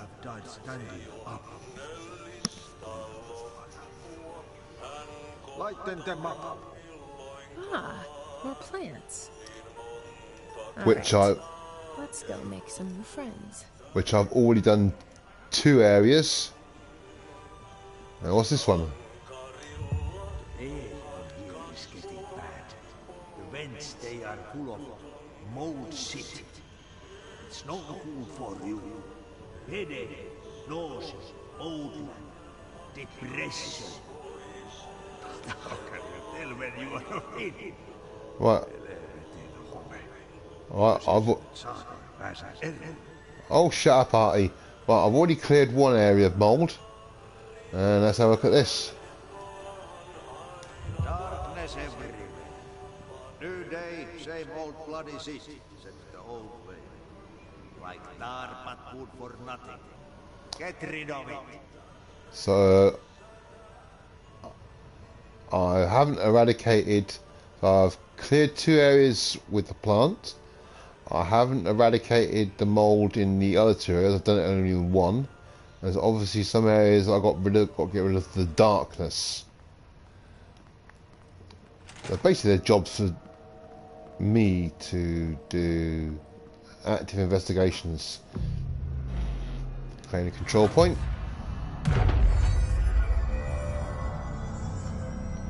Right. Oh yeah, darkness. I don't feel right. Oh dear. Something in this darkness is draining me. Yep, as you can see, the bar at the top, energy bar. The longer I stay in the darkness, the more it drains out of me. When I step in the light, it goes straight back up. And here we go.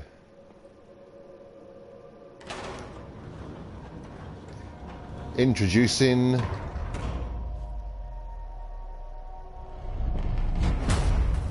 the third thing. What? The thing that was Hartman. What is that? Powered by hungry darkness. Come on, elevator, time to go. Your heart was desperate.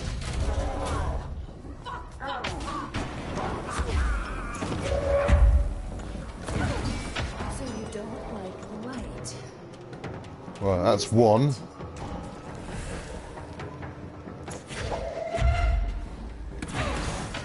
Two.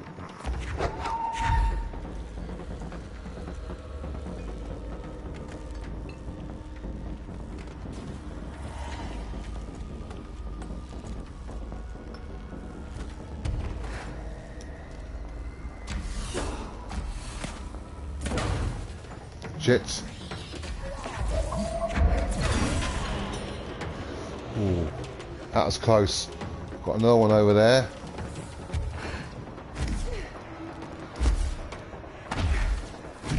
Oh no, you don't. You don't get me, Hartman.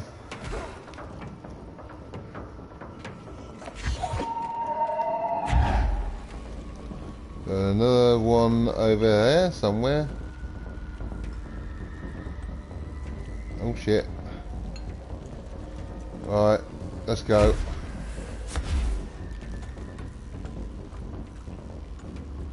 He's there in the shadows. There, you see him? Fucking little shithead.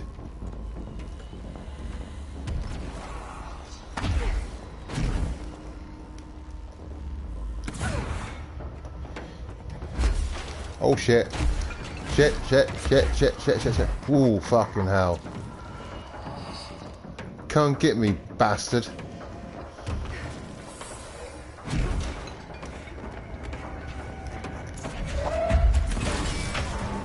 Right. Take that, you fucking git. Oh my god. Look at him.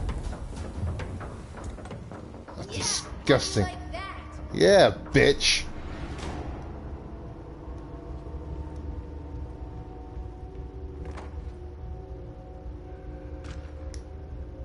Hartman background. We'll end this episode soon. Okay. Don't need that. Energy boost. Keep all that just in case. Right, collectibles. Okay. Hartman background. Dr. Emil Hartman is an academic psychotherapist that owned and operated a recovery center in blank Washington, focused on the treatment of artists struggling with creative blocks and other mental disorders. Publicly, Dr. Hartman's treatment center seemed unremarkable in its methods and purpose. Privately, however, Dr. Hartman was abusing his patients in order to utilize any latent paranormal abilities they may possess with the aim of shaping, reality, going by what's happened in Alan Wake, for his own benefit, which has earned him a Class 2 paracriminal designation. Note, for more on the link between artists and their ability to change reality through artistic mediums, see file blank. Investigation has proven that Dr. Hartman's illegal endeavors were conducted alone. After being approached by the Bureau during the Bright Falls investigation, he displayed no remorse or intention to cease his actions. Dr. Hartman was taken into custody, evaluated and released blank months later, having been deemed a negligible threat. His medical license has been permanently revoked. So the only thing I can think of was that shortly after that brief investigation by the Bureau, that's when he decided to dive into Cauldron Lake, and then he was taken over by the Dark Presence. Okay. Any more files lying here on the ground? Any other bits and pieces? I know I saw something up there, yep. Vendor machine procedures. Now. You know that vendor machine I shot earlier to bits? I was so adamant and trying to get hold of. This is the case file regarding that. Containment procedure, none known. Testing in the investigation sector is currently ongoing. Description, altered effect. A vendor machine which is front covered in a faux wood panel, coin operated, buttons for selecting food products. The item generates and stores a variety of material, both edible and otherwise, in its rows of internal trays. Initial testing suggests this item reacts to the mind of the individual in close proximity and will produce whatever they subconsciously desire. Attempts to cause the item to create a living blank have consistently failed. The item was discovered in a nursing home in Blank, Alberta, after a resident named Muriel called a local news station about a magic vending machine.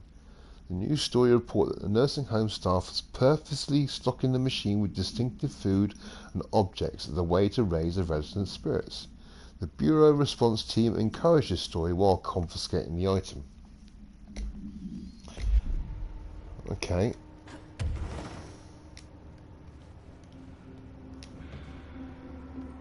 Okay, this room is really intimidating and all, but I know my right. Right. Langston, what you been bloody doing? Langston, the Panopticon supervisor. You know, the really weird one in charge of all the altered items that contain there. Right, this is what he has to say. Okay, it's really intimidating and all, but I know my rights. It's not a crime to try and get a book signed. Making unauthorized contact with a dangerous paranatural entity is indeed a Bureau offense, Mr. Langston, and can be prosecuted as such. Okay. Well, I didn't know that. Listen, this is being blown way out of proportion. All that happened is I heard Dr. Hartman had been brought in, and since I'm a huge Alan Wake fan, I thought it'd be cool to get a copy of The Creator's Dilemma signed. That's a book that Hartman wrote about. We know what... Oh, God, Langston being a fanboy. Oh, dear God. Being a fanboy. He's obviously read Dr. Hartman's book. And he wanted to get a signed copy, but obviously he didn't realise that Dr. Hartman, when he was brought in, he was actually the thing that was not Hartman. Typical. Okay, good. So yeah, I was just looking to fill out my Wake collection. I certainly didn't know Hartman had turned into some kind of shadow zombie. That's a completely inaccurate description. Whatever, listen, I'm just a desk jockey. I sort papers, do data entry, that kind of stuff. Don't come down on me like this. I made one mistake. I mean, I see people break the rules all the time and no one is pulling them into dark rooms to yell at them. Yesterday, Dave Gleason and his crew were talking to that empty spacesuit and laughing their heads off. We're letting you off with a warning, Mr. Langston. But this is going on your record, so one more screw-up and our next chat won't be so friendly. Great. That is just great to hear, guys. Thank you. Thank you so much. Hey, is there any chance I could get my copy of The Creator's Dilemma back? Get out. It's not... Oh, I love you, Langston. You're cool. Okay.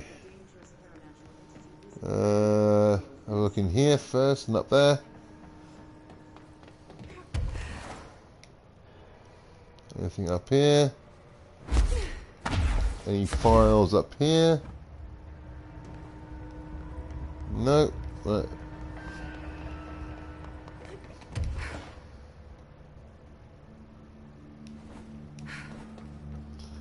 Right, files in here.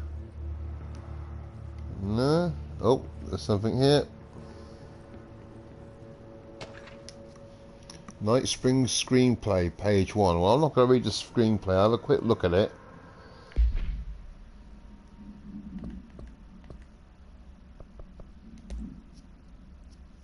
Okay. Okay, I'm not going to read that. If you want to read it, you go ahead. Just pause the video there and you have a look at yourself. But I'm not really interested in Night Springs bits and pieces. It's vaguely connected to Alan Wake, not massively so, but only in part. Okay. Right, so go to the next room.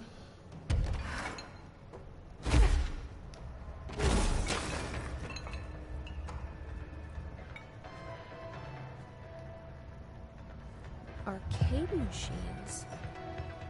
Shoom.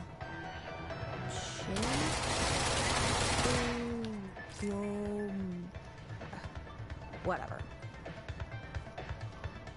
Right. These I'm not going to touch until later on. 'Cause these are fun things. They're fun challenges. Basically, you can end up playing video games inside a game. Weird, I know, but there you go. But they're quite fun. You got to complete. I haven't done it before, but if you complete both Shum 1 and Shroom 2, you get a special reward. And I might dedicate one whole episode just to doing that. Because I played 2 of the games, I think, on Shroom 1, but not on Shroom 2. Because Shroom 2 don't come available until you complete the first arcade machine. And I think I'll do that later on. I might dedicate one whole episode to it. Right. Okay, I think I've got everything there. Let's go to active investigations then. And then as soon as I find a control point, we'll call it a night. What are you doing in investigations? Jesus, don't scare me like that, Winston. If you're talking right now, I can't hear you. It's a one-way system. Try to find an intercom. There is Bright Falls AWE, Framaro AWE, and Eagle Limited AWE. Basically, there's 3 sections that are for different AWEs. That's the one we're going to be finishing up into. So what I'll probably do, I'll do the Eagle Limited one, and then that one, and then finally Bright Falls AWE, as you can see from this map. So we've got at the top, we've got the Bright Falls one, and we've got 2 sections to the side for the other AWE investigations. So we'll go for the one on the left. Actually, no, I'll go for the other one, the Frau Morrow AWE. I think could be best. Right, let's see what Langston's got to say.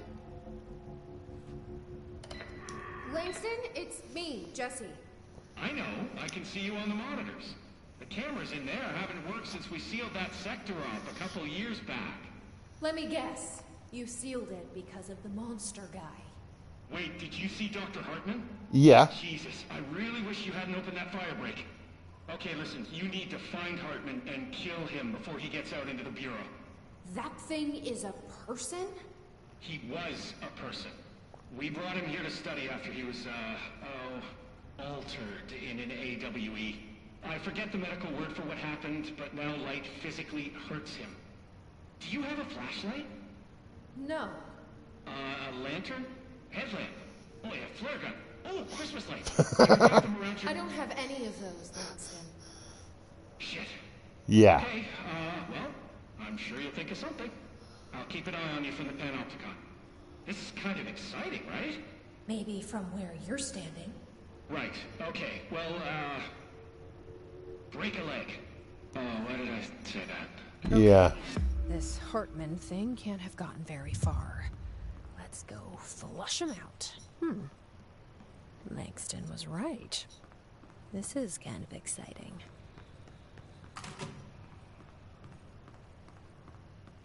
Well, there's got to be a control point around here somewhere. Any doors here? Nope. Right, okay.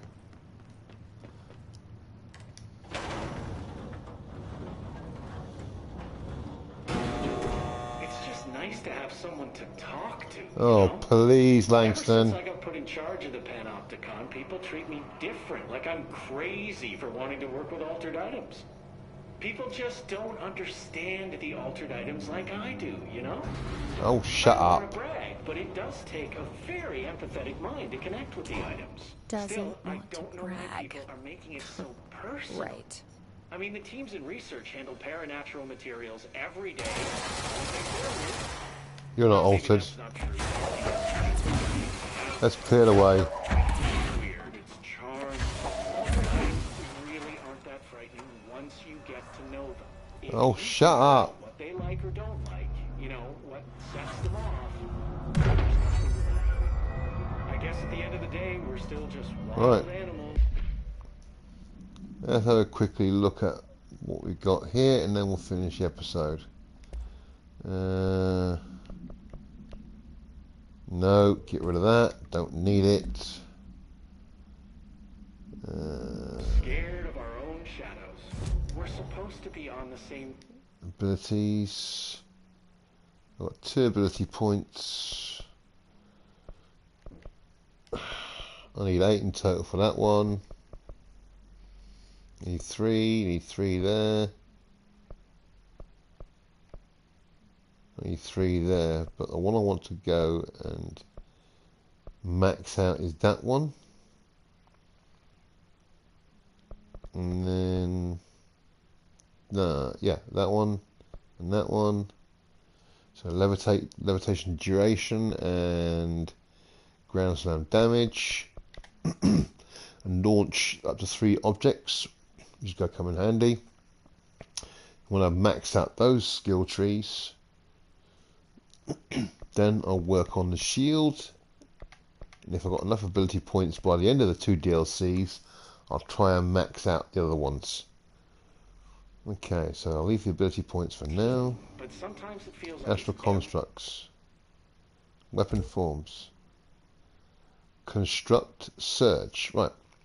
Surge fires adhesive munitions that detonate when manually triggered or if their timer expires. So basically it's like it fires there's a sticky grenade launcher. Right, I'm going to construct it. Can I upgrade it anymore? Nope. I need to get some more confiscated motives to upgrade it more. I'm not constructing you. Okay. Department for themselves, like it's a race, and we're all trying to be number 1. Right.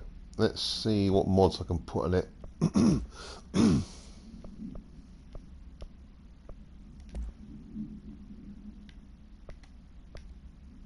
Charge blast boost. 82% blast radius. Hell yeah. But I'm not going to equip you yet. So there's different forms that your service weapon can take. But you can only equip 2 different forms at a time. So at the moment I've got grip and spin. I mean, shatter's quite good, but spin probably better. It's got better accuracy, damage against enemy armor. Charge is pretty decent. Got 113 blast radius. Got a better blast radius than what Surge has. A bit more precise. But I'll leave that for the minute. Okay. If it is right. a race, though, I'd say Darling is a mile ahead of everyone else. He was Trench's golden boy for years, but that relationship has gotten pretty tense. Right. Or so I've That's the game saved. Not that I...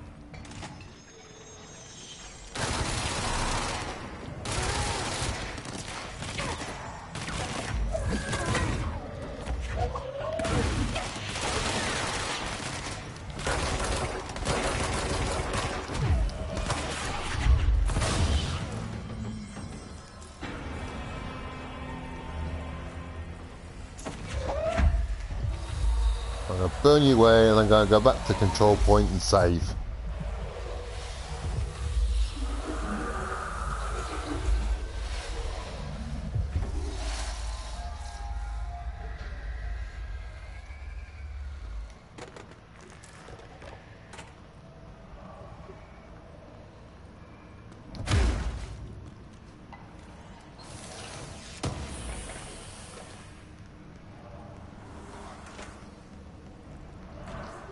Oh, bit of darkness in here. I want that. Oh, there it is.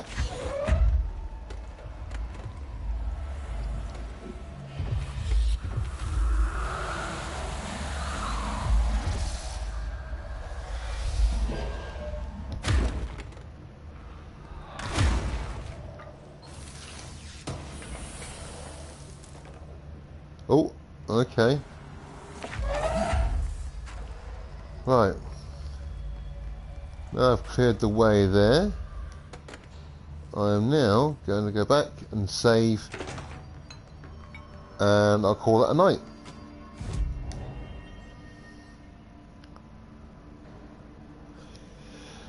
Right. Thanks very much for watching on this first episode of the AWE/Alan Wake DLC. As you can see, it's a little bit darker in the main game. and it's